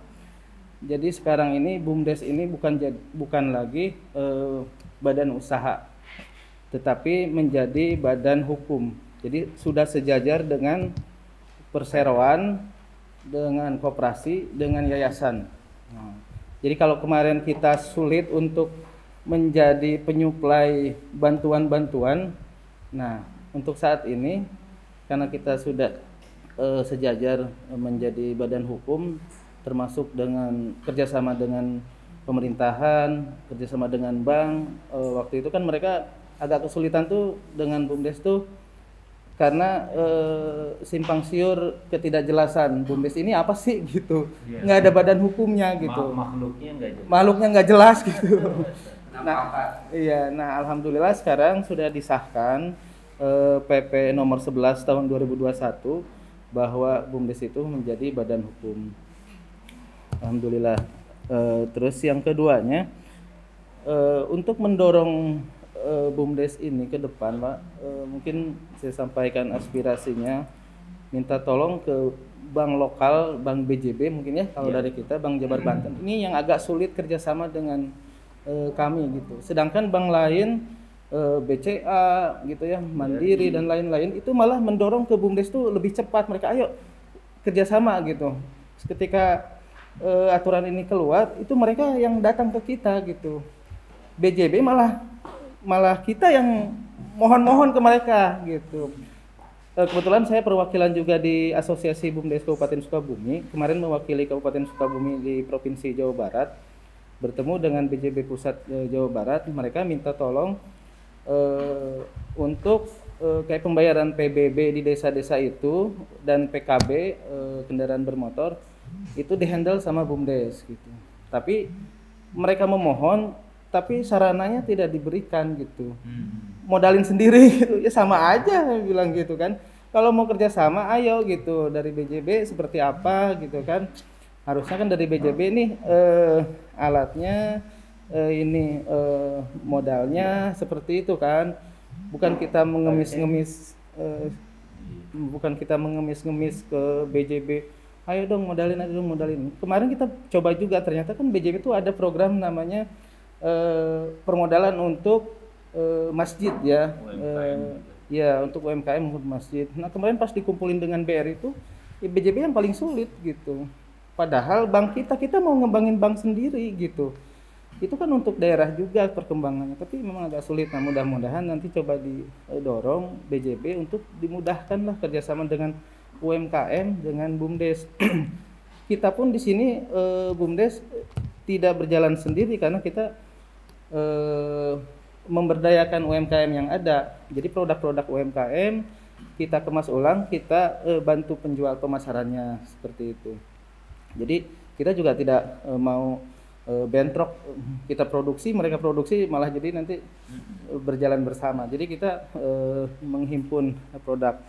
Baik, kebetulan sekarang karena masa pandemi jadi baru satu produk yang diutamakan yang lokal abon, yang abon nelayan itu ya, abon nelayan karena itu yang abon tuna ya. Hanya tuna atau yang lain? Baru tuna. Sebenarnya dua, cuman yang agak sekarang yang dikembangkan tuna yang paling mudah dan paling murah. Omsetnya ada berapa atau ininya berapa? Sehari berapa? Kita sih baru uji coba, Pak. Uji coba tuh artian gini. Jadi kemarin itu ketika BUMDes, kebetulan saya baru Agustus ya, hampir setahunan di sini diangkat oleh Pak Kades. Ketika kita dikasih modal itu full semuanya tuh ke peralatan, Pak. Peralatan tuh jadi 50 juta peralatan. Ya, jadi kita untuk awal itu tidak mengolah produk potensi desa, Pak, karena ketika saya diangkat, saya pelajarin dulu semua nih BUMDes yang ada di sini. Ya, mereka mengembangkan potensi lokal. Ada yang mengembangkan sale pisang gitu ya, ada yang mengembangkan sambal gitu ya. Tetapi karena mereka fokus pengembangan, pemasarannya sulit. Ini memasarin kemana gitu? Pemda juga nggak support gitu ya. Yang lain nggak support, ya akhirnya mereka kesulitan sendiri. Terus sistem konsinyasi, misalkan ke Jogja atau ke toko yang ada di pelabuhan di kota gitu ya. Dan itu sistemnya konsinyasi. Ketika laku dibayar, nggak dibayar. Sedangkan UMKM kan tiap hari mereka harus produksi, harus ini gitu ya. Bahkan ada yang sampai digigit tikus, rusak, dan itu menjadi tanggung jawab mereka gitu. Pada akhirnya di tengah jalan pada BUMDes di wilayah ini khususnya itu menjadi tidak berjalan gitu. Produk memang memproduksi tapi enggak. Nah, makanya pas awal kami menjabat di sini, jadi kita nggak ngolah dulu produk lokal tapi lihat potensi. Ternyata potensi di sini yang besar itu seperti tadi dibilang itu sebenarnya kita udah merencanakan bukan sedekah, tapi potensi apa nih yang bisa kita ini. Nah ternyata kan kayak bayar listrik, pulsa dan lain-lain itu mereka ke minimarket, Alfamart, artinya uangnya keluar desa gitu ya. Nah alhamdulillah kita bikin aplikasi, Pak, aplikasi PPOB namanya Jaropay. Itu udah bisa di Play Store juga udah bisa. Jaropay itu Jaro, Pak, kepala desa gitu. Jadi ya Jaro. Di Play Store udah bisa di-download, Pak. Tampilannya seperti ini, Pak. Jadi di sini tuh masyarakat ya. Jaro atau Jaro? Jaro. Jaro tuh kepala desa. Jadi ini masih kita uji coba aplikasi ini sampai sekarang. Jadi di situ nanti masyarakat tuh bisa Jaropay. Nah itu, Pak. Ya itu. Oh, baru ini nih. Iya itu. Nah itu jadi kita ngambil potensi dulu, dari pembayaran listrik, pembayaran lain-lain, Pak. Yang udah rutin mereka kan pulsa, data, listrik. Itu yang kita dulu mau garap gitu. Dan aplikasi ini masih uji coba sih sampai sekarang. Uji coba ya alhamdulillah sih udah lancar dan nantinya ditambahkan e-commerce juga. Jadi antar warga tuh bisa jualan, Pak. Iya. Jual barang baru atau jualan barang bekas. Jadi sesama warga gitu. Bisa jual. Nah, itu yang saya sekarang produksi dulu, Pak. Jadi Jaropay. Nah, nanti kan sebenarnya kayak tadi dibilang ada hampir 3.000 kepala keluarga, mungkin kalau rumah tangganya ada 2.000-an sekian gitu ya. Nah, dari situ aja potensi bayar listrik aja udah kita bisa tarik gitu kan. Artinya dari pembayaran listrik itu kita bisa dapat keuntungan 2.000 sampai 3.000, Pak. 1.000-nya mungkin bisa di untuk tadi program sedekah itu gitu. Nah, nanti kita kerjasama dengan RT RW, Pak. Jadi yang kolektif ke masyarakat itu RT RW gitu. Jadi RT RW ini sebagai agen kita gitu ke masyarakat. Ayo pembayaran di kolektif sama RT RW. Nah, dari situ RT RW bisa dapat tambahan penghasilan. Seperti itu kita rencananya ke depan, insya Allah pertengahan tahun ini itu kita berjalan karena menunggu penambahan modal karena itu butuh modal lumayan gitu. Kemarin alhamdulillah kita udah nganggarkan juga. Jadi ketika modal itu berjalan, insya Allah sistem ini udah bisa berjalan gitu. Ini sudah beroperasi nih. Udah beroperasi tapi masih lingkungan kami, Pak. Masih uji coba karena masih. Ini ada sign in with Google-nya. Ya harus daftar dulu. Nanti mungkin boleh nanti saya coba daftarin. Kayak ini belum diterima.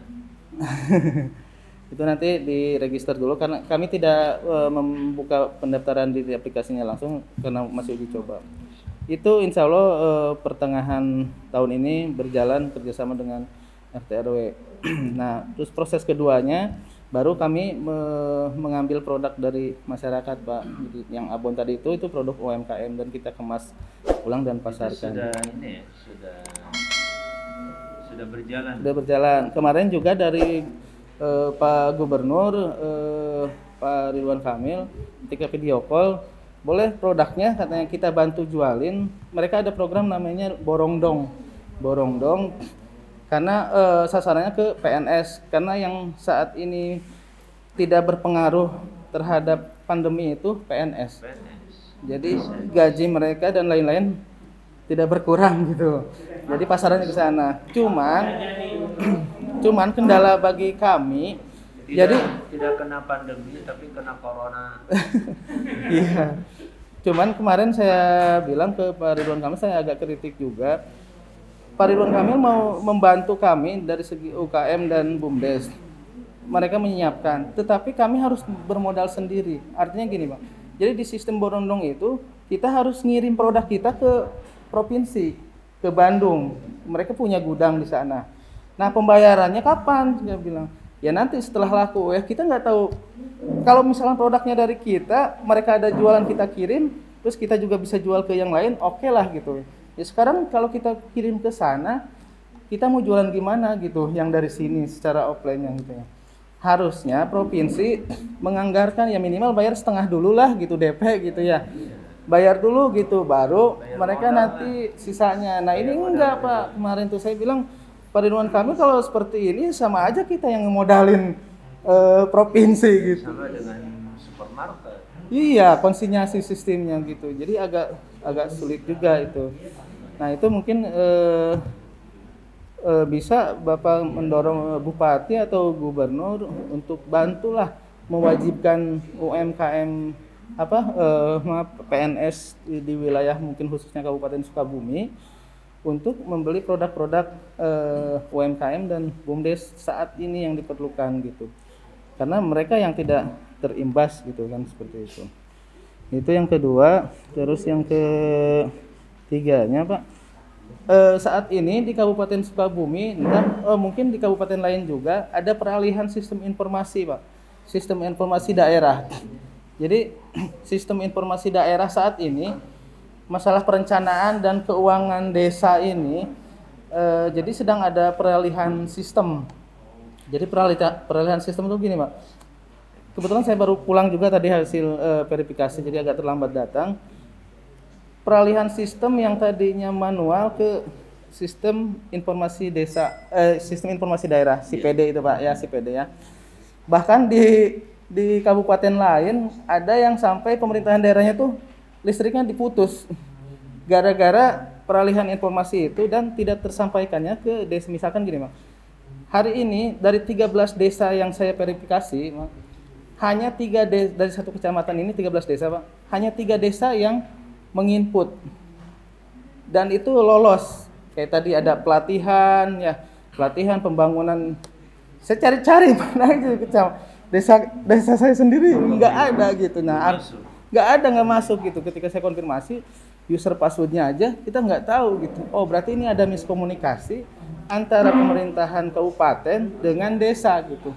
Nah ternyata dilihat kemarin tuh, jadi mereka menyampaikannya tuh hanya sebatas ke video conference Pak, Zoom meeting gitu ya. Tapi ketika Zoom meeting itu dilaksanakan, kan beberapa desa ini sinyalnya agak kurang bagus Pak. Jadi tidak tersampaikan gitu. Harus nginput ini passwordnya, ini alamatnya. Nah itu tidak tersampaikan. Mungkin bisa ini kan ketika misalkan memang itu Zoom meeting dan berlaku penting, harusnya mereka tuh ngirim surat detailnya tuh ke desa-desa. Ini username-nya, ini passwordnya, ini linknya, silahkan input gitu. Nah ini nggak terjadi itu. Jadi ketika Zoom meeting ini putus, informasi ke desa-desa ini putus gitu. Sedang tadi saya verifikasi 3 desa kayak pelatihan motor, pelatihan menjahit itu ada nilainya 100 juta. Saya bilang aduh sayang banget ini desa saya nggak ada gitu. Seperti itu. Jadi mungkin bisa disarankan ketika pemerintah kabupaten itu melakukan Zoom meeting dengan desa, harus disertakan juga surat yang terkirim ke desa masing-masing detail hasil Zoom meeting itu gitu. Selama ini tidak terkirimkan sehingga terputus begitu aja gitu. Kirim surat sekarang gampang ya, lewat WA juga. Betul, harusnya seperti itu gitu. Lewat BPD. Betul Pak, nah itu tidak tersampaikan jadinya. Seperti itu. Ya mungkin itu Pak dari saya. Minta juga saran dan masukannya untuk BUMDes ke depan ini dengan dijadikannya BUMDes berbadan hukum setingkat yayasan, perseroan dan koperasi ini mungkin ke depannya seperti apa, mungkin perencanaan kami seperti itu Pak. Terima kasih. Wassalamualaikum warahmatullahi wabarakatuh. Tadi mengulas ya dari pertanyaan Pak Haji Ucut itu ya, kenapa sih sekolah belum masuk juga ya. Yang saya tahu ya Pak ya, kebetulan saya juga berkecimpung di yayasan pendidikan ya. Seandainya kita tidak menuruti aturan pemerintah ya Pak ya, kita totelosoan sendiri masuk sekolah ya, mau bagaimana ya. Saya juga sudah geram, sudah pusing melihat anak-anak madrasah, anak-anak SD, anak-anak PAUD sementara belajar di rumah. Terus yang kedua ini ya, mengenai BPJS ya atau KIS dari pemerintah. Sementara ini masih banyak masyarakat yang tidak mampu, yang belum memiliki kartu KIS tersebut. Dan kemarin kami sudah mengajukan tapi belum terpenuhi semuanya. Saya mohon mungkin Bapak sebagai perwakilannya, selaku perwakilan mungkin dari perwakilan Jawa Barat ya, terutama Sukabumi yang ada di pusat ya. Karena tidak sedikit ketika masyarakat kecil sakit, saya kasihan Bu Kades. Ketika masyarakat sakit yang tidak memiliki BPJS, Bu Kades kasakusuk. Jadi gimana ya? Seperti apa, saya juga sudah sering memarahinya. Nanti kamu yang sakit, kata saya itu ya. Sakit harus datang ke dinas sosial kan. Jadi yang sakitnya itu mewakilkan kepada Bu Kades ya, membawa ambulan sendiri ya. Itu Alhamdulillah Pak ya, Ibu Kadesnya juga super di sini. Iya, super. Saya acungkan jempol untuk Bu Kades Cikahuripan ya. Membawa mobil sendiri, mengantar yang sakitnya sendiri, membuat keterangan yang tidak mampunya sampai ke dinas sosial sendiri. Itu pekerjaan yang luar biasa, yang mulia. Yang untuk itu ya, kepada Bapak selaku wakil kami untuk ini ya, mengajukan supaya masyarakat yang tidak mampu secepatnya menambah kuota mendapat BPJS ya Pak. Terus satu lagi ini kami ya, kaum Hawa, ini terutama PKK ya, ingin sekali adalah semacam ini pemberdayaan berupa kalau di Jawa Barat kan ada program ya, Koper Cinta, ada Kolecer, ada apa banyak kan Pak Gubernur programnya. Ini ingin sekali ada khusus untuk kaum perempuan, pemberdayaan mengenai cara misalnya pelatihan membuat tadi kata Kang Hari ada untuk menjahit ya, menjahit itu supaya ibu-ibu ini tidak kalau pagi sampai siang itu ya tidak ngegosip kata Pak Haji itu. Ya, kalau terutama Bang Emok sudah halo Pak, halo. Musim pandemi ini sudah dihalo Bang Emok ya, jangan sampai ada lah. Ya, supaya untuk menambah penghasilan keluarganya. Inilah Pak Ibu Kades super ya, yang selalu membawa, mengantar sampai apa ya. Saya juga sampai inilah Pak kagum gitu ya.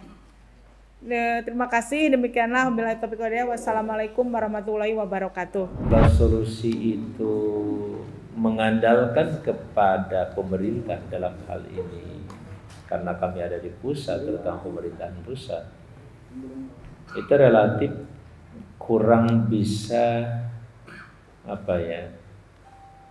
belum dapatlah menyampaikan aspirasi secara seharusnya. Tadi sudah saya sampaikan, kalau aspirasi tadi misalkan terkait dengan regulasi, mau tidak mau kita mentoknya di DPR bagaimanapun. Kalau regulasinya setingkat kementerian, kami masih punya bahan diskusi karena kementerian seluruh kementerian adalah mitra DPD, dan DPD tentu bermitra dengan seluruh kementerian, bahkan dengan presiden sekalipun. Hanya saja satu hal Ibu dan akang-akang semuanya, ketika kami tidak punya alat bargaining. Tahu alat bargaining itu contoh misalkan di DPD itu tidak ada badan anggaran yang bisa ikut mensahkan anggaran yang diajukan oleh pemerintah. Kalau DPR punya, sehingga itu Gus Dur bisa dijadikan sebagai alat bargaining. Jelaskan maksudnya alat bargaining itu. Halo? Ya, alat bargaining itu kan artinya kan samalah. Kalau disepakati, disetujui, sama-sama kita buat sekian, maksudnya sekian itu bukan cash duit, bukan, tapi programnya kan begitu. Dia dapat, pemerintah juga dapat. Walaupun pihak lembaga legislatif tidak, sekali lagi saya katakan, mungkin tidak dalam bentuk uang cash, tapi dalam bentuk program. Misalkan ya, di masa kementerian Pak Anton, kalau pemerintah yang diwakili atau dibantu dalam konteks pertanian oleh Menteri Pertanian itu butuh misalkan katakanlah 100.000 traktor. Nah, 100.000 traktor dengan harga nggak murah kan, kalau 10 juta satu aja kali 100.000 tinggal berapa nilainya. Nah itu nanti bargainingnya dengan pihak badan anggaran di legislatif itu tentu nanti akan tawar-menawar di situ. Oke, pemerintah pegang katakanlah 50.000, kalau 100.000 berarti 50.000, nanti legislatif pegang 50.000 traktor, tinggal dibagi kepada seluruh partai sesuai dengan proporsi ya jumlah partai yang mendapatkan kursi di situ. Kira-kira begitu, Kang. Jadi kalau ada katakanlah ada 500, berarti masing-masing kan 100. Nah, DVD itu nggak bisa begitu. Kecuali pertemanan, persahabatan, lobby, politik sifatnya, insya Allah. Saya menyampaikan ini di satu sisi bersyukur. Kenapa? Karena relatif DVD dalam konteks ini Bapak Ibu sekalian, alhamdulillah teka seret-seret. Karena kadang-kadang tadi walaupun bentuknya seperti itu nanti ada aja. Ini misalkan 1 traktor, tapi siapin uang 1 juta. Padahal nggak ada apa-apa. 10 jutanya sampai, tapi dia bayar 1 juta ke saya. Atau ke anggota yang membawa traktor itu atau atas nama anggota kepada masyarakat itu tadi. Kadang-kadang itu bisa terjadi. Tapi mudah-mudahan semakin hari semakin bisa diatasi lah persoalan. Nah itu contoh Ibu ya, Kang, bagaimana pentingnya kita memahami secara bersama-sama. Di satu sisi saya tidak ingin Bapak dan Ibu sekalian tentu punya harapan terlalu jauh dalam pengertian, apalagi harapan palsu ya dari DPD gitu. Kita tidak ingin seperti itu, Kang Haji Ujud. Tapi di sisi yang lain juga kita tadi mencari solusi bersama, kita bicarakan. Saya atau kami masih bisa bicara memang dengan pihak gubernur. Karena gubernur jelas-jelas adalah mitra kami di tingkat, kan tadi kan pembantu presiden itu sebenarnya termasuk gubernur. Ya, cuman bedanya gubernur itu dipilih oleh rakyat gitu aja. Ya. Nah, sebagai pembantu presiden atau representasi orang pusat di daerah, tentu kami punya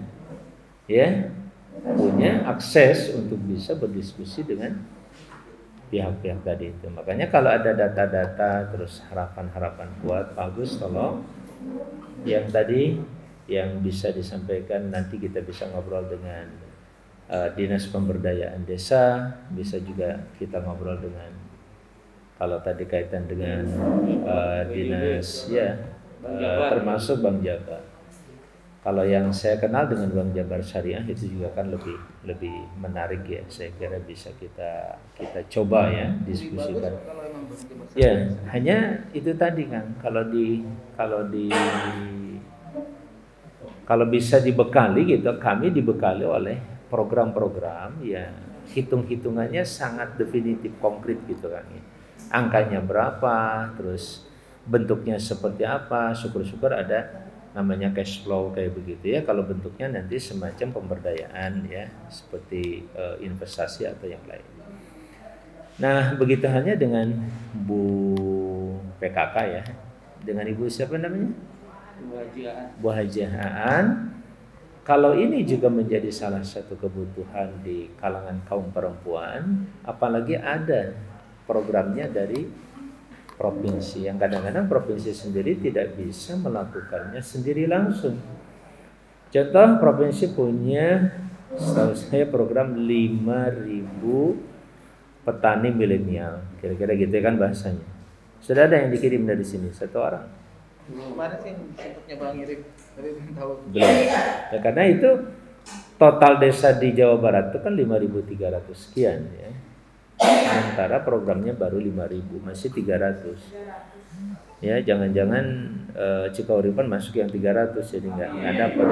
Bukan maksudnya itu jadi nggak dapat yang 300. Ya, karena ya.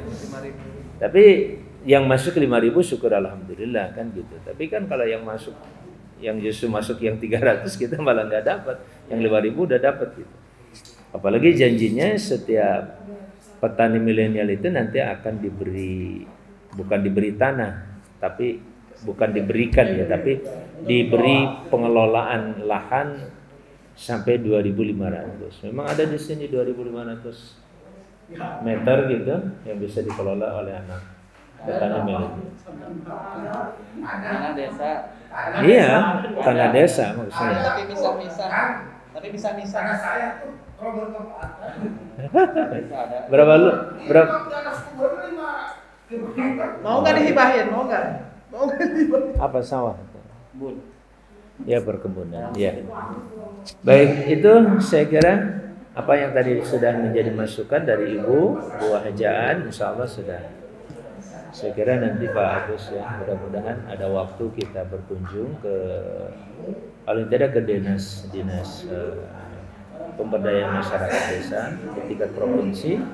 Kita diskusi, kita lobby apa yang bisa dilakukan, termasuk dengan BJB ya, saya bisa ngobrol lah, bahkan Bu ada pelatihan di BJB juga yang kalau kita mengajukan.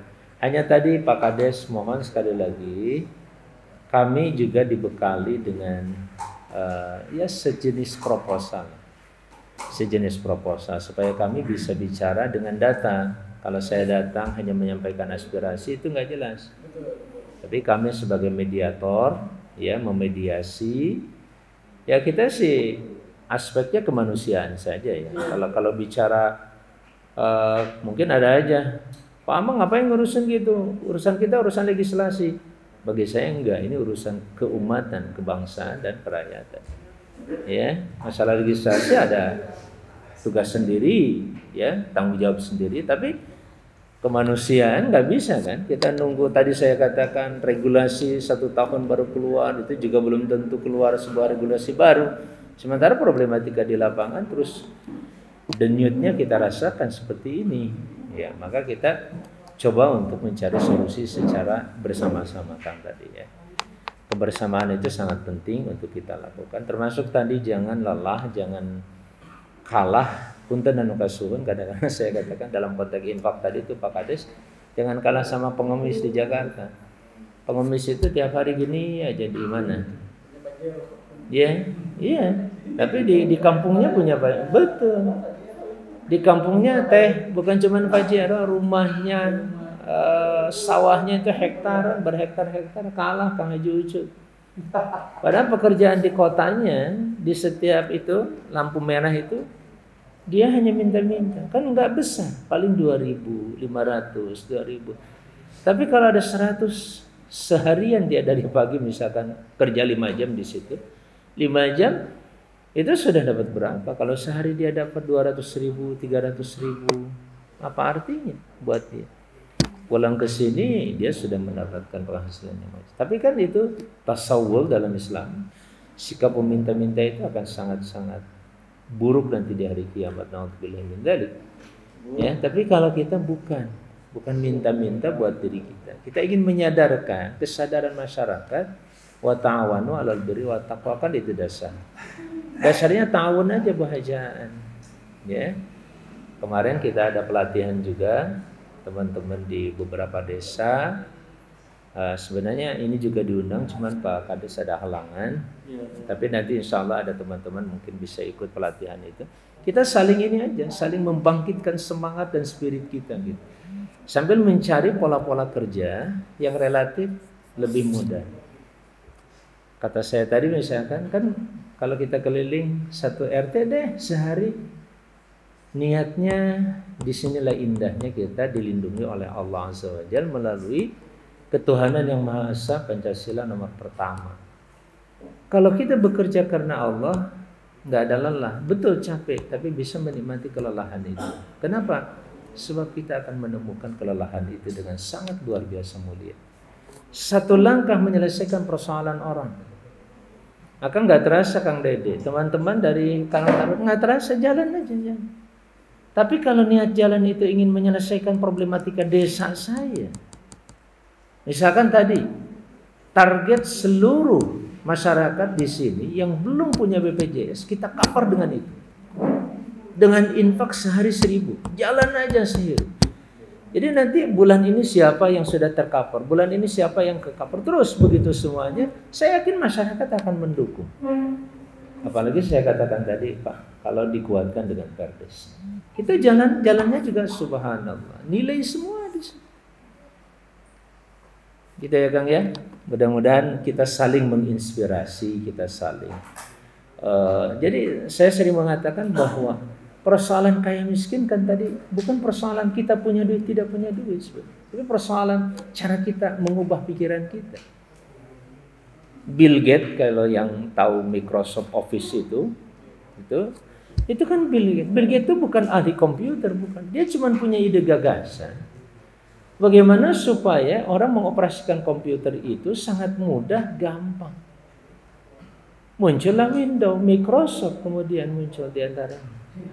Makanya ada orang mengatakan bahwa kekayaan itu adalah, kata dia, the wealth is the result of how you use your mind. Kekayaan itu bukan karena faktor kamu banyak tidak banyak duit, tapi bagaimana cara Anda menggunakan pikiran Anda. Hasil kita menggunakan pikiran kita itulah yang disebut dengan kekayaan. Maaf, 2.000 rupiah kalau masing-masing jajan mung kengeng kurupuk hiji 2 nya. Atau dari rokok kita sisihkan aja, yang biasanya kita habis sekian batang. Halo, Kang Haji Ucup, ya, kita sisihkan 2-3 batang, tapi dalam bentuk uang rupiah, 2.000 rupiah saja. Nah kalau dimulai saja, kalau istilah Agim kan, mulai dari sekarang, mulai dari diri sendiri dan mulai dari yang kecil. Ya, sanggupnya 1.000 mah enggak, sanggupnya 500 rupiah mah enggak. Tapi jangan dilihat itunya, ketulusan orang berjalan menghimpun itu sumber keberkahannya di situ. Kita mungkin cuman ngumpulin 10 juta per bulan, tapi kalau Allah sudah berkahi, 10 juta itu bisa jadi macam-macam. Punten anu kasih. Ya, Simkuring biasa menyampaikan hal ini karena disinilah kekuatan kita yang sesungguhnya. Indonesia itu kalau tidak memiliki umat yang beriman seperti ini, saya yakin sudah kacau luar biasa. Bersyukur pada Allah, kita penduduknya adalah umat yang punya keyakinan seperti ini kepada Allah. Keyakinan inilah yang membuat kita memiliki ketahanan bahkan kesatuan. Bayangkan, Indonesia masih menjadi negara kesatuan Republik Indonesia.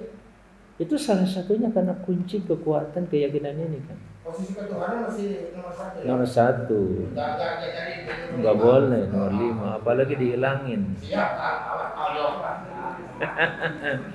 Bapak Ibu yang saya muliakan, mungkin hapunten kasuhun kasadayana, hanya itu yang bisa saya sampaikan pada kesempatan ini. Ya. Kami juga datang ke sini tidak membawa apa-apa, tapi saya sudah disuguhi macam-macam di sini, disuguhi informasi, pengetahuan, pengalaman Pak Haji dan yang lainnya, termasuk hidangan ikan apa tadi namanya, salam. Ya, saya biasa salamnya salam air tawar. Kalau salam air tawar kan kecil ya. Ya kan. Oh iya, nanti kalau nganyuk nanti dibayar. Nganyuknya kalau nganyuk ke Pak Haji Ucup mah nggak apa-apa. Ke Pak Haji Ucup sudah dibebaskan gitu ya. Baik Bapak Ibu yang saya muliakan, sekali lagi atur sadayana hadana Allah yang majmu'in. Assalamualaikum warahmatullahi wabarakatuh. Jangan lupa like, share, subscribe channel inspirasi dari Kang Haji Amang Safrudin ya. Jangan lupa subscribe ini.